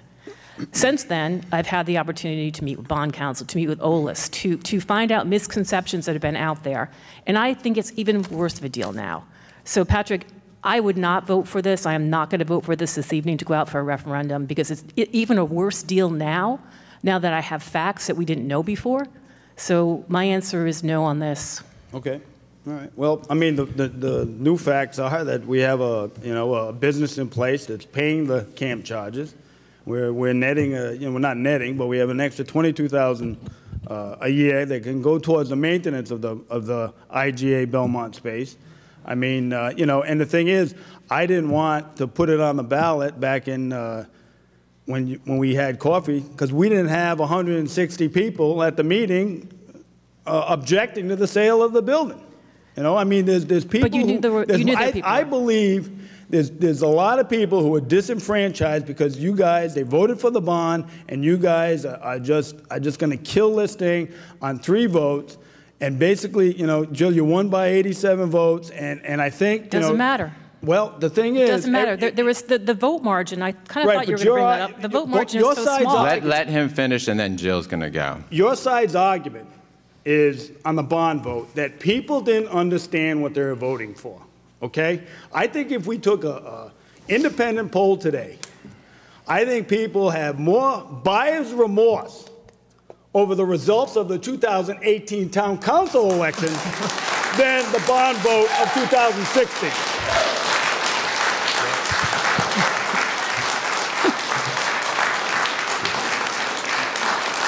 All right, Jill, go ahead. No, I was just going to say the continued argument about the votes. The votes in this election were really, really close. Jesse, you got the top votes. You knocked on all the doors. Good for you. I mean, that's the only reason why, because I knocked on the doors. Jesse, I'm just saying, good for you. I'm giving you a compliment. Take a compliment, right? You've knocked on all the doors. You did a great job. You got the most votes. But Patrick, you got 123 votes less than Jesse. Matt, 330. Rick, 548, myself, 603. There weren't a tremendous amount of votes separating us. Ricky beat me by 55 votes. So to continue to hear about the fact I won by 87, to me is, I think you're trying to really hit into a battle of the person who came in behind me and try to reiterate what happened in our last term. Let's get past that. I mean, we won. The people who won. You have to deal with that. So you don't disenfranchise the whole population who supported the bond. Patrick. This will solve It's not disenfranchisement. This will solve the issue. You act like there was no 2018 election. This will solve the issue. There was an election, and elections have officials to actually cast votes and make decisions. You might not like the decision, Patrick. I've been there. I've been on your side last term. There was a major hiccup in one of the candidates' campaigns, and then now we got to live with the results. So that's what happened. So, you know. Also, when 67% of the town votes for something and you drop it and don't follow through, that's the definition of disenfranchisement. It is. That's the word for Well, it. the part that you're leaving out not a conveniently, mandate. Jesse, is the fact is that we discussed tonight that Matt has a proposal for an RFP that's going to go on for existing site. So again, the vote was either to renovate or to purchase. And so No, the it's not. renovate. No, it wasn't. Jesse, It's the acquisition of real estate. It's not to renovate, and the bond council told us that. Jill? Renovate and purchase and renovate was the language. Correct. Of the bond. Purchase and renovate. So there's not clear, Jesse. Are we purchasing That's why the existing we're having- library? It is clear. It's Jesse, very clear. I'm not going to. You guys, I'm not yeah, going to anger you. I mean, you're can just we- making it right, up, you- but that's fine. No, people. It's okay, Jesse. Good. Go ahead. Go ahead. Yep. Come on up. Come on, Rod. Okay, first of all, does anyone realize how much more it's going to cost the longer this goes on? Eventually, this library is going to be built, but the cost is going to rise because construction costs always go up. So thank you for taking so much time. I want to thank you, Mr. President, for educating us so. I'm sure none of us could possibly understand what a democracy is. And you are teaching us a new meaning of democracy. Thank you ever so much. Mr. Alba, go ahead. Thank you, Dr. Al Alba, 24 Eagles Nest Terrace. My dad, Albert Alba Sr., has a long and storied history of speaking at the Narragansett town meetings for bringing forth ideas that were best for his beloved Narragansett. His love for our town is what inspired me to get involved in an issue that my dad has always valued. Before all council members make their decision regarding the motion for residents to revote on the library, I have some points I would like you all to strongly consider. If the cost for the revote is approximately $15,000, that is a small price to pay because if we fail to proceed, we will lose several $1 million of bond money, which was approved by nearly 68% of the voters in Narragansett. In addition, all the money from OLS reimbursement will be lost. To be fiscally smart, let's act now to take advantage of the available funding. If the motion for a new referendum fails tonight, the future cost to build a state-of-the-art library will go up greatly due to inflation in the future. Allowing a new vote this spring will enable the town to resolve the concerns of some voters who may have been unsure as to the location of the new library when they voted back in 2016. A new vote this spring will provide clarity for those council members who have reservations on proceeding and who voted to sell the town-owned property at Belmont location. If the town council votes against allowing the people to take a fresh look without just cause, it is an infringement on the foundations of democracy, as the vote for the approval of the bond for the library was clearly approved by the majority of voters. We were involved in a Revolutionary War as a result of taxation without representation. Our country was founded upon a set of beliefs that allow for a representative form of government with direct citizen participation. Please honor that and let us take another vote. Please, please. Thank you. Please do not let it be known in 2019 Narragansett, Rhode Island is having its citizens be taxed without representation. People may take a second look at making Narragansett their home, and some may even consider moving out of Narragansett as an unintended consequence of elected officials not upholding the will of the voters. Please don't let this happen. I strongly urge you to please approve this opportunity for a revote so all Narragansett residents, including the much-discussed silent majority, can all be heard. In conclusion, I would ask you to take the Belmont building off the market until the results of the upcoming election. As a democracy, we need to have a clear picture so that the residents' votes will be heard in Narragansett on this important issue. Thank you very much. Thank you. Thank you.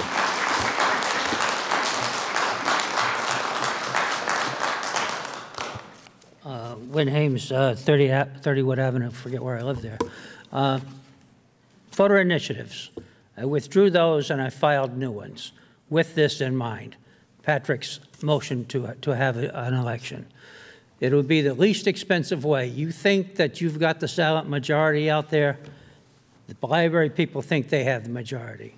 The easiest way to do this is through this election, a special election, because my initiatives are not going away. They're going to stay there. Go all the way to 2020. It just might go all the way to 2020 unless we have this special election. Now, it costs a day, how much, Patrick, while we delay? $350 a day to delay this. So if you're interested in saving this town money, if you're interested in moving this town forward, you will have this election, and you will abide by the results. Thank you. Yes, in the back, and then Richard. Her first. Yeah. She's been waiting patiently. Vicki Crowning-Shield, South Trail. I'm just talking in regards to when you're talking about when we elected you as officials, then you're voting in our behalf. And so you guys are taking this as a mandate against the library, it sounds to me. So there's only been one person on this council who has made clear that they were against the library, and that's President Mannix. You guys both ran to move the library forward. So how are the voters to know when they're voting that you are going to be against the library? So when you use that as a mandate against the library, it doesn't make sense because you guys ran for the library. We just heard that discussion today. So this mandate that we keep talking about and that we elected you as officials and all these vote counting and everything that we're talking about, it has no validity because when we voted at the polls, I heard Ricky Lima say many times he was for the library.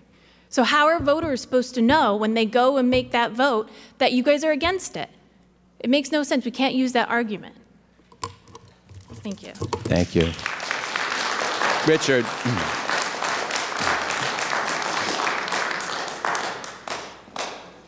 I think we could take this $15,000 and hire one hell of a mediator. This, I guarantee you, will solve our problem and end this animosity. But I'm against spending $15,000 for this, but give me a mediator and this will work. Thank you. Is there any further discussion from the council? No. All in favor? I've got one more from the audience. All in favor? What about Meg? All in favor? Meg's got her arm up. Come on, Meg. Got another one up. Got another arm up. Go ahead. Go ahead, Meg.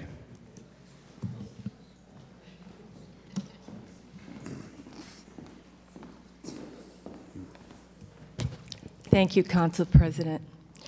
I didn't plan to speak this evening. Not that I'm a coward after 2 weeks ago, I assure you. You know that. But I have to address what we all witnessed just now. There's a new word in the American lexicon since 2016, and we just saw a marvelous example of it, a very instructive, teachable moment for us all. It's called gaslighting. And that's what Council Lawler just did to Councilman Murray, and I will not let it stand. She knows, she claims she had a cup of coffee with him prior to the election to get his assistance to have a revote on the library, when she knows those ballots were probably printed when she had a cup of coffee with him, so that there was no opportunity to have a revote. And Councilwoman Lawler, did you lift one finger administratively to have that happen? Did you even make a motion? Did you put an agenda item on? Did you do anything? Did you consult with the town clerk? Did you consult with the town solicitor? Did you consult with the town manager? What did you do? We have no evidence of it, and that's what gaslighting looks like. You make a statement and we have no proof of it.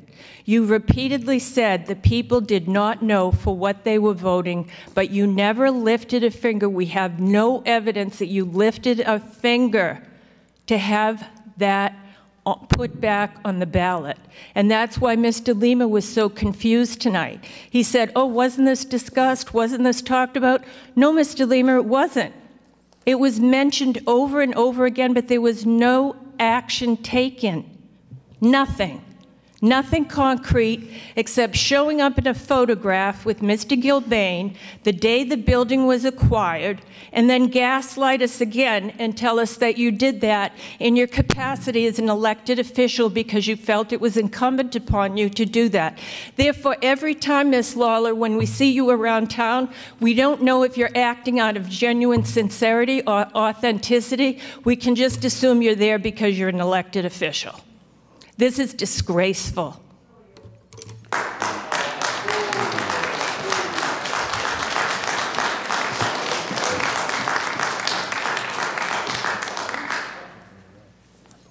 Trudy Baldwin, 15 Harbor Island Road. I'm a new resident here. I've lived here for 2.5 years, and I love the community, and I'm really impressed with the people that I've met, and it's a very vibrant place.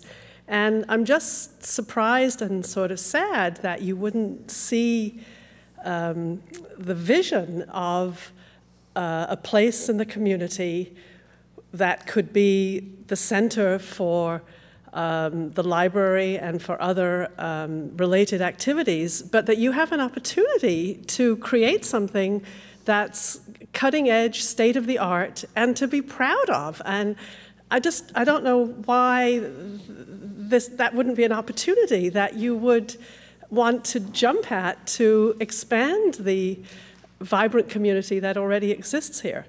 And in terms of the election, I just wonder why you would not be in favor. What have you got to lose? You could, if the voters would speak, and so why wouldn't you agree to it? So that's what I have to say. Thank you. One more thing to say, Matt. Go ahead. All right. As some of you know and may not know, I'm a Trump supporter. Okay, I know. Please go get the smelling salts from the back room. And I know you three are Trump supporters. And Trump would support this library. Okay? Trump would be hands down, he would build the Library of Congress of libraries, okay? And then he'd try to get South Kingston to pay for it. Declare an emergency. Anything else? That's it. All right, all in favor? Aye. Aye. All opposed? No. No. No, motion fails 2-3. Item number 7 is a motion to appoint Police Chief Sean Corrigan as the acting town manager effective February 20th, 2019. So moved. Second. We'll just give it a minute for discussion.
right, so we have a motion on the floor. So I just wanted to, again, thank Mr. Manny for his service to the town. It has been a pleasure serving with him. He's been a great town manager, and he actually came in at a time when we had a tragedy in the town, and Jeff Cesarine, who's also leaving, had to step in as the acting town manager. But there was definitely a concern because we had a steady hand on the tiller with Pam Nolan, and we got Jim Manny. And Jim Manny came from a law enforcement background, which I think has served us very well. And now he's going back to his law enforcement roots. So just wanted to thank him for that, and then also thank the Chief of Police, Sean Corrigan, for agreeing to step forward. And I wanted to thank him for the times that he's stood in as the acting town manager when Jim's been away over the last 2.5 years. And so tomorrow, Sean will be taking over as the acting town manager, and I just wanted to wish Jim well. I don't know if any other council members have any comments on that. We wish him well, and I know that both Matt and I will be testifying happily for him next week, and he's invited the entire council to witness his swearing in, and we're all looking forward to that greatly. We'll miss you. Once again, thanks, Jim and Sean. Good luck at that new position. Yeah, Jim, congratulations. You're getting out of your timing's perfect for getting out of here. You don't need a driver, do you? I can go with you. Good luck. Good luck, Jim. We'll see you around the area. I heard the party meal was paid for by the employees of the town. That little detail shows you that how well you're loved in this community. We're going to miss you. Stanley, I noticed you took home enough food that night. Yeah, like I did. I had a month. 4 extra cookies. Thank you. They were good. Thank you. Mr. President, yes. On this motion here, the acting town manager of Chief Sean Corrigan, he's worked very closely. It's been about 60 days since I put in my notice. I had approached him early on to ask him if he was interested in becoming the acting or interim town manager, whatever title it was. He jumped at the chance. He's worked very closely with me for the past 60 days. He's transitioned. He's demonstrated to me and the town and town council. He understands the budgeting. He understands the personnel. He's coming in actually probably better prepared than I was when I came on. He's been in the town for over 22 years. So I would respectfully ask that you approve this. I think he'd be a tremendous fit. Thank you. All right, thank you. All in favor? Aye. Aye. All opposed? Motion approved 5-0. Item 8 is a motion to appoint Jonathan Gearhart, PE, as town manager effective March 4th, 2019. So moved. Town engineer. Yes. I said engineer. Second. I think you said manager. I'm sorry. All right. I'll say that again. A motion to appoint Jonathan Gerard, PE, as town engineer effective March 4th, 2019. Is there a motion? Second. Oh, I'll move that motion. Is there a second? Second. All right. All in favor? Go ahead. Mr. President, Mr. Gerhardt, he has some big shoes to fill. I honestly feel Jeff has forgotten more about municipal government than I know. One thing about Jeff, I just want to add this. So much stuff was done behind the scenes that no one saw. The $1 million in grants that came in for the wastewater plant. Every day there was something that just saved the town a tremendous amount of money. The town's very indebted to Jeff, and he knows that. And you know, he's a man of few words, as we could see tonight. I'm not, but he is. But Mr. Gerhardt, that's what we were looking for. We were looking for someone that could fill his shoes, not to become another Jeff, but to do the work Jeff can do. We interviewed him. He interviewed very well. He has 30 years' experience as a civil engineer. Although not specifically with the municipality, he's done a tremendous amount of consulting work with municipalities. Jeff guided us on the questions to ask, and Mr. Gerhardt answered every one of them exactly as he should to be a town engineer. I think he'll be respected by the staff. I think he'll be respectful of the town council, and I would highly recommend you approving him being hired as the town engineer. Thank you. And as with any department head, we have to we ratify or reject the appointment. So anything else from the council? All right, all in favor? Aye. Aye. All opposed, motion approved 5-0. Is he here? 10 is a motion to approve the request from the Parks and Recreation Department, the Narragansett Lions Club, and the Narragansett Chamber of Commerce to use the parking lot of the Narragansett Elementary School as an emergency overflow parking lot for the Endless Summer Festival on Saturday, September 28, 2019, with a rain date of Sunday, September 29, 2019, from 2 to 7 p.m. and charge $10, subject to approval of state and local regulations. So moved. Second. Discussion. This item comes from the Parks and Rec Department. Any questions from the council? All in favor? Aye. Aye. All opposed, motion approved 5-0. Item 11 is a motion to approve the contract extension for beach dumpster service with Republic Services Incorporated for a one-year period in the amount of $21,468 per year and at their quoted prices for additional dumpsters and emergency pickup services under the same terms and conditions as the original contract. So moved. Second. Discussion. This item comes from also the Parks and Rec Department. Any questions? All in favor? Aye. All opposed, motion approved 5-0. Item 12 is a motion to award the bid for the rental of tables, chairs, and tents to 2 vendors, Rhode Island Rentals for the Kinney Bungalow and North Beach Clubhouse, and Pronzi Tents and Events for the Towers at their quoted bid prices for a 2-year period ending February 21st, 2021. So moved. Second. Discussion. This also comes from Parks. Is there any question on that? All right. All in favor? Aye. Aye. Aye. All opposed, motion approved 5-0. I'm sorry, I missed item number 9, didn't I? Yes, item number 9 is a motion to approve the filling of 1 vacancy with the Tax Collection Division due to a transfer to another department.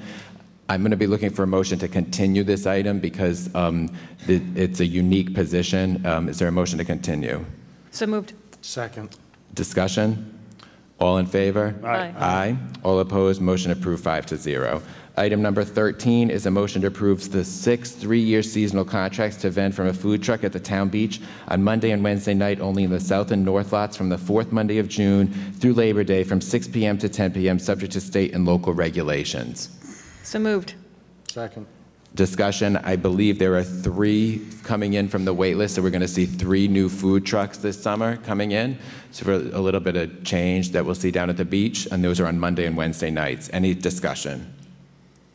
All right, all in favor? Aye. Aye. All opposed, motion approved 5-0.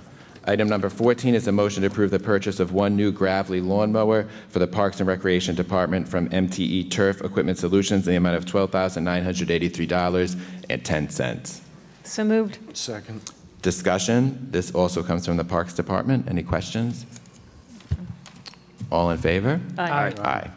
All opposed, motion approved 5-0. Item 15 is a motion to approve the renewal of 9 annual maintenance licenses for existing GIS software and 3 annual maintenance licenses for existing ArcPad GIS software from Environmental Systems Research Institute in the amount of $5,350. So moved. Second. Discussion. If this item comes from the Planning Department, are there any questions? All right, seeing none, all in favor? Aye. Aye. Aye. Motion approved 5-0. Item 16 is a motion to authorize the town manager to sign the new net metering credit sales agreement with University Solar 2 LLC for Facility 4 and the First Amendment to the net metering credit sales agreement with University Solar LLC for the balance of the site. So moved. Second.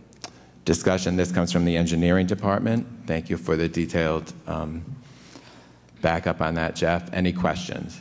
I'd like to just congratulate Jeff on this project in general. I think it's a fantastic project for the town. It's going to save a lot of money. And it was well done in conjunction with URI and with South Kingstown. So again, congratulations on that, and thank you. All right, thank you. Anyone else? All right, all in favor? Aye. Aye. Motion approved 5-0. Item 17 is a motion to approve the collective bargaining tentative agreement for 2 years from 7/1/2019 to 6/30/2021 with Local 1589 International Association of Firefighters, Afl-Cio. So moved. Second. Discussion. I am going to turn this over briefly to the town manager to describe this, a unique 2-year contract. Yes, Mr. President. This is unique to the town. Prior to this, if this is approved by you tonight, there's 4 unions in town, Council 94 and 1033, which were negotiated and settled 2 years ago, and the police department and fire department, which would be negotiated this year. It really puts the town at a disadvantage having 2 major contracts in one negotiations period, and that has been an issue for several years since in talking to all of you, the historical perspective.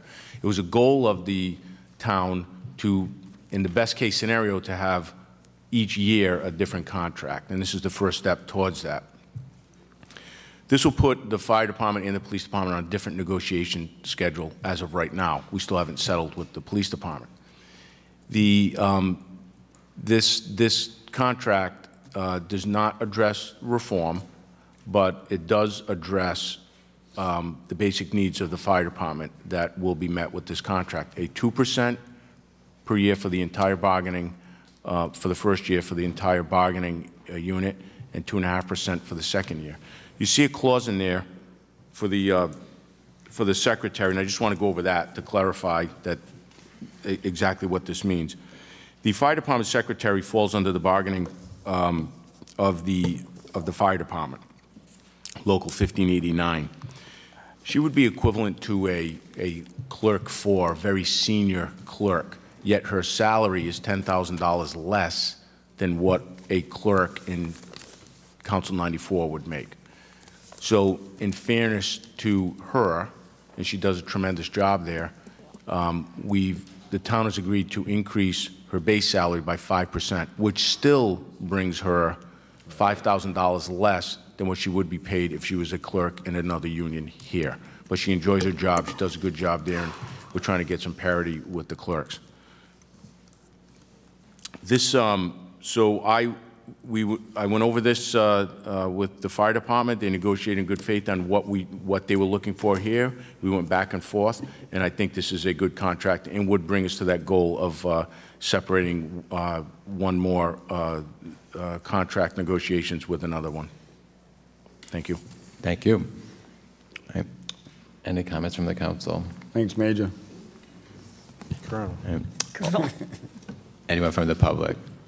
All right, all in favor? Aye. Aye. All opposed? Motion approved 5-0. Item 18 is a motion to read, pass, and adopt as a second reading an ordinance and amendment of Chapter 731 of the Code of Ordinances of the Town of Narragansett, Rhode Island, entitled Zoning for a text revision of Section 6.1, Table of Use Code Regulations, and addition of new Section 12.22 addressing development standards for churches. So moved. Second. Discussion. This is a second reading, so there's no new information. All right, all in favor? Aye. Aye. All opposed? Motion approved 5-0. Item 19, a motion to read, pass, and adopt as a second reading an ordinance and amendment of Chapter 731 of the Code of Ordinances of the Town of Narragansett, entitled Zoning for a text revision of Sections 2.2, Definitions, 4.7, Special Flood Hazard Overlay District, and 6.4, Table of Use Code Regulations to address changes made by passage of H7741, Substitute A, which amended the height limits for buildings under Rhode Island General Laws, Section 45-24-31. So moved. Second. Discussion. Again, this is a second reading on an important item, but if there's no new information, is there new information? 35 feet, right, Rick? Yes. Come on up. Yeah.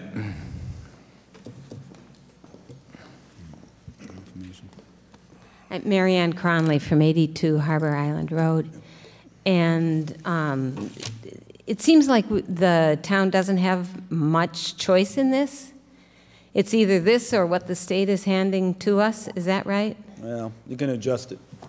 Basically, they've allowed the base flood elevation, and I don't want to misspeak here, but the base flood elevation to be higher than what our regular ground level is. That's what the statute that would take effect March 1st would be. So what we could do is then react to that, and what we chose to do is say, if the base flood elevation is higher than that ground level, let's say 10 feet, well, then you can only go 35 feet, including that part that's non-livable.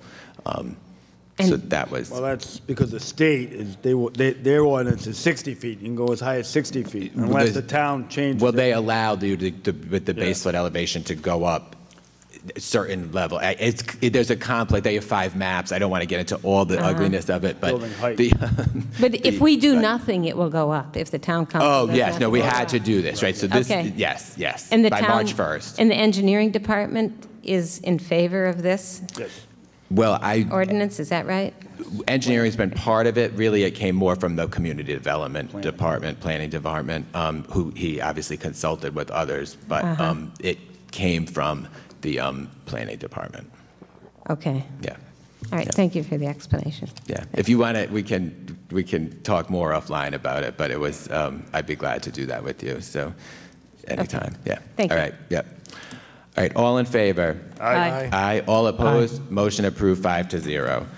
Item number 20 is a motion to introduce, read, pass, and accept as a first reading an ordinance and amendment of Chapter 731 of the Code of Ordinances of the Town of Narragansett, Rhode Island, entitled Zoning at Section 3.2, Official Zoning Map, rezoning 3 properties to comply with designations in the 2017 Narragansett Comprehensive Plan Land Use Map. So moved. Second. Discussion. These lot numbers are NR Lot 1124, NH Lot 300A, and Lots 107, Plat O, Lots 107, 108. Just wanted to put that on. And we had a public hearing on this at our last meeting. Anything from the council on this? No. All right, all in favor? Aye. Aye. It's long overdue. All opposed, motion approved 5-0. And a motion to approve the proposal for professional engineering services related to the design study report and work plan, Phase 3 of the road improvement project with Beta Group Incorporated, and the total amount of $532,700. So moved. Second. Discussion, this comes from DPW. So this is related, this is Phase 3 of our road bond. So our road bond was passed in 2012 with 83% of the vote, and it was a 3-phase project. So this is getting us started with the 3rd phase. Any questions or comments? All right, all in favor? Aye. Aye. All opposed? Motion approved 5-0.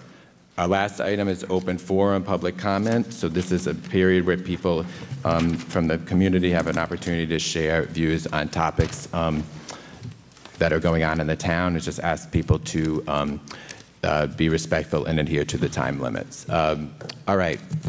Yes, Miss.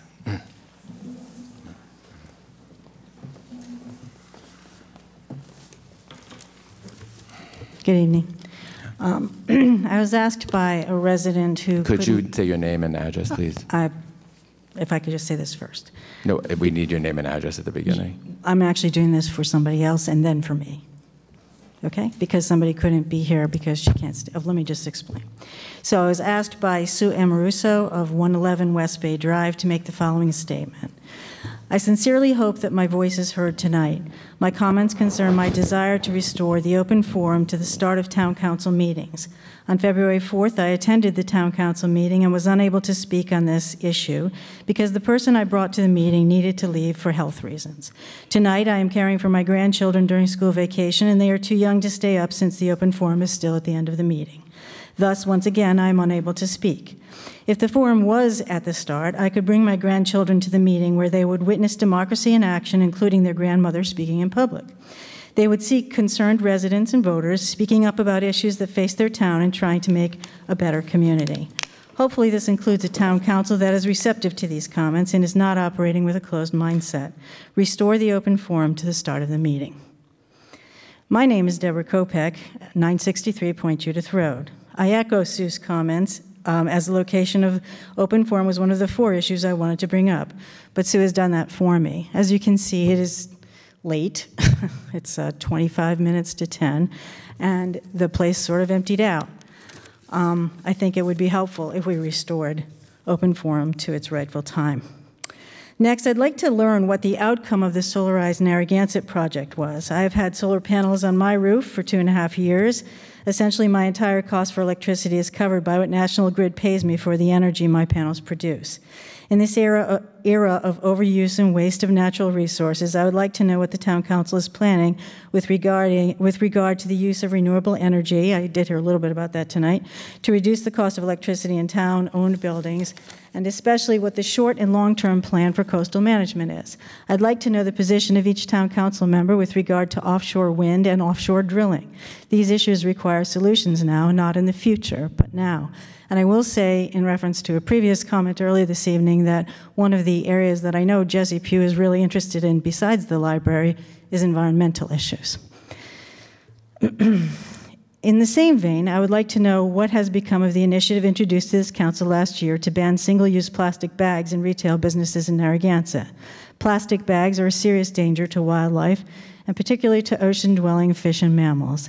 This issue is a crisis, and for a community so engaged in its seashore and salt ponds, it is unconscionable not to have already imposed the ban.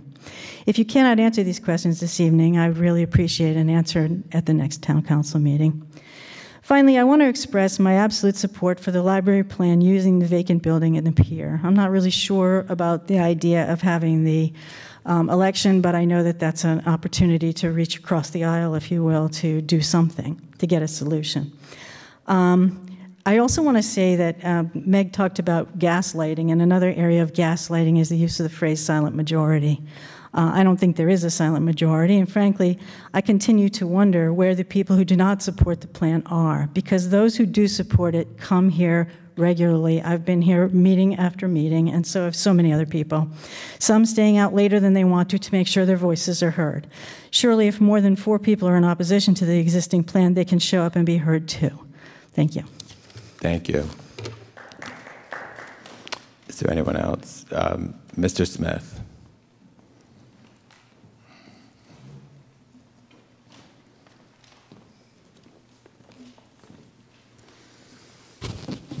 My name's David Smith. I live at 24 Castle Road in Narragansett. In this room on Monday evening at 5:30, there will be a public hearing before the Rhode Island State Transportation Advisory Committee. The subject of the hearing will be an amendment to the state transportation improvement plan, which will scoop $27 million out of transportation alternatives. Transportation alternatives includes bike paths, sidewalks, safe routes to school, and other improvements for pedestrians and cyclists, as well as some transit improvements. Specifically for the town of Narragansett, it will involve reduction of the amount of money allocated for completion of the South County bike path by $7 million. The money that will be, the remnant of that money will not be allocated until 2025. So 90% of the money that would be left over is scheduled for 2025, which means it's never going to happen. So this plan, the specific move within this $27 million reduction is going to effectively kill the South County bike path completion, period. Not going to be on the books. There are other effects in it with rating green economy bond money that's parked in the transportation alternative plan. So the hearing will be before the Transportation Advisory Committee on Monday evening at 5:30 here. There will be a second meeting in Providence on Thursday.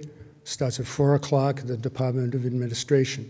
At that point, that will end the public comment period, and then the Transportation Advisory Committee will vote on whether or not to recommend passage of this amendment. I really hope that you would attend that hearing, and I'm very glad that there are so many people left here tonight to get the message to. So again, please attend to this issue, and thank you for your support. Thank you. Yeah, thank you for bringing that up for us and for everyone at home. Again, that is Monday here in the town hall. So thank you for that. Ms. Stewart.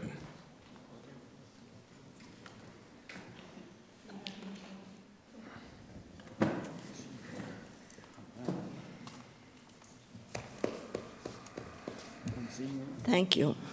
Good evening, Carol Stewart, Eastwood Look. I was watching on television, and I raced down here at this hour, and I respect every one of you for the fact that you took the time to run. I hope that all of you would equally respect your constituents who sit here, come to the meeting for wherever they can, at whatever time they can, and that derogatory remarks are not made towards the people who take the effort to be concerned about town government and come out and speak. Each speaker should be respectful of each one of you, and each one of you in turn should be respectful of those of us who have an interest in the town and have voted for all of you. I am discouraged by the time change for the open forum. If it was a nice summer evening, maybe I wouldn't feel too badly. I'm not too pleased to have to get into my car tonight at 9:15, but I wanted to bring up the fact that in addition to the chaos surrounding the topic of the library, there are other issues in town that have to be addressed, and since the election, the concentration unnecessarily at times has been evolving about the library.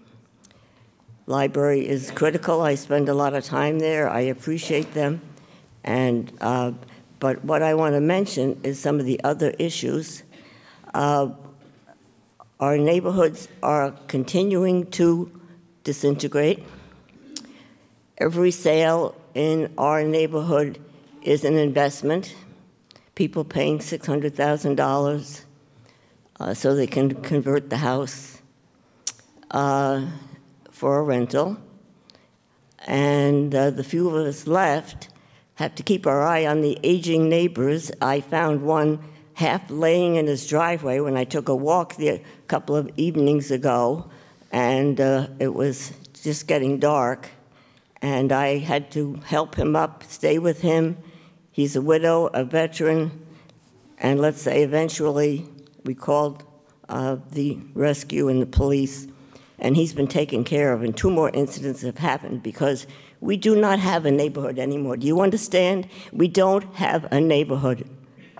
These people don't have neighbors. Another gentleman in his 80s, a woman whose younger son lives with her, was walking his dog and noticed the mail had not been collected. He went. That man's in a nursing home. Another man was found in a veteran who used to come here and cry about his situation of what he had to deal with living in our neighborhood and begged for something. Well, anyway, he's a diabetic, fell. His family found him. Fortunately, I was taking a walk and talked to the daughter and the son. We don't have a neighborhood anymore. It's very discouraging. And so what can the town do about that? You know what you can do about it, and I'm not just talking about no more than 4 and all that. I'm talking about zoning, single-family homes, homes that are designated multifamily. They're not multifamily. They have 10 bedrooms. They're a dormitory. You have to have better control over what is happening in our town. If you want families to move in, you mentioned, oh, younger families who want to move in. Can they pay $600,000 for a 3-bedroom house? No. It has to be affordable. We have many other important issues, and if you don't start agreeing and move forward on important things so that we once again can have students in our schools, we can have young families, young professionals, singles, moving in and feeling comfortable and wanting to come here. They can't afford it. You have to make over $100,000 in order to be able to afford a mortgage in our town. And those are statistics from statewide planning, unless you're buying it as an investor. Airbnbs are now popping up in our neighborhood. They're not even registered. Do we know how many rentals and Airbnbs we have in our neighborhoods now? This is the reality, and thank you for letting me vent And the other thing I do not appreciate is when people demean some of us who have been coming here for 18 years, and they say, oh, there's an elderly group in town who hates the students. Oh, there's an elderly group in town who are trying to change our laws. Yeah, well, too bad. Thank you, Ms. Stewart. Thank you. Thank you. Stanley.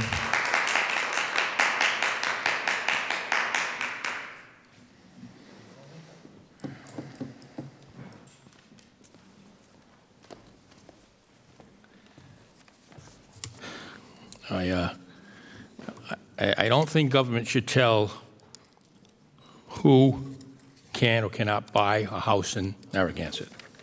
You know, it's for government to control the purchase of houses. Crazy. But let me. The reason I want to stand here, I guess the Narragansett tax rate, 9.95 per thousand. Not bad. North Kingston, I looked up. $18.59 in North Kingstown. That's kind of almost double. And so then I drove by the library, and I guess it brought up the idea that maybe people in charge were not spending enough time paying attention to money. Because obviously, I've been to the library. It's a beautiful. It's a mansion activity. It's a beautiful place. You go in there, you look out. Water, beautiful. In fact, I stayed there, and I just looked out the window for half an hour. It was so nice. It's beautiful. And I'm sure they paid a lot of money for this mansion, and there was 4 cars in a parking lot.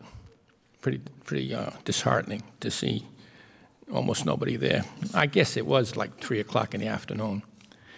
So I don't know what size and where we should have a library, but we have to be very cost conscious on what we do, on the details of what we're going to do for our library. And I'm hoping that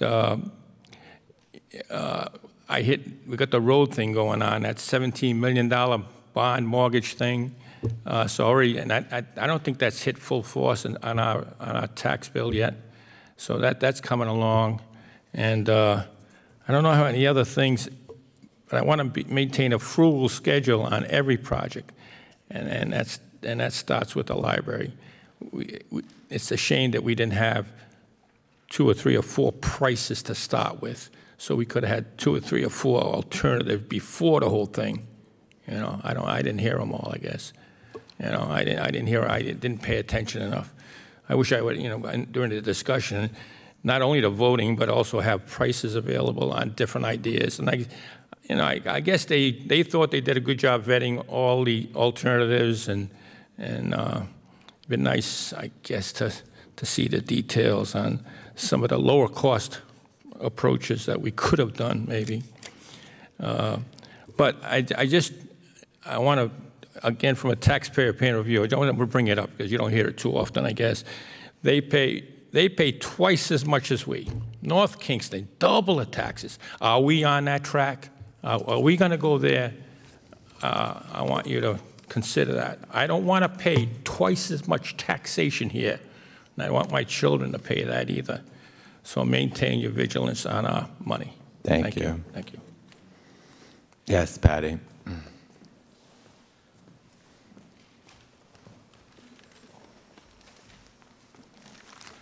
Stanley, I live in North Kingstown. Anyways, I just wanted to take this opportunity. Last time I spoke with some statistics that a lot of people were surprised at some of the numbers. And in last week's paper, it was stated that 10,000 people per month use of our library seems grossly inflated. So I felt like I needed to answer that. So July 2018, we had 13,918. August, 12,653. September, 10,779. October, 11,929. November, 9,405. December, 9,500. And in this January, we had 10,998. So we do have an average of 10,000 a month. And the other thing is the online access, which includes, I would imagine, ebooks, which they access through our website. And they also, we have a wireless system that counts how many people use that. So between those two items, we have 19,000 users for that. So I just wanted to let you know that we do have that kind of traffic coming in and out of the library. Thank you. Thank you. Yes, Lori.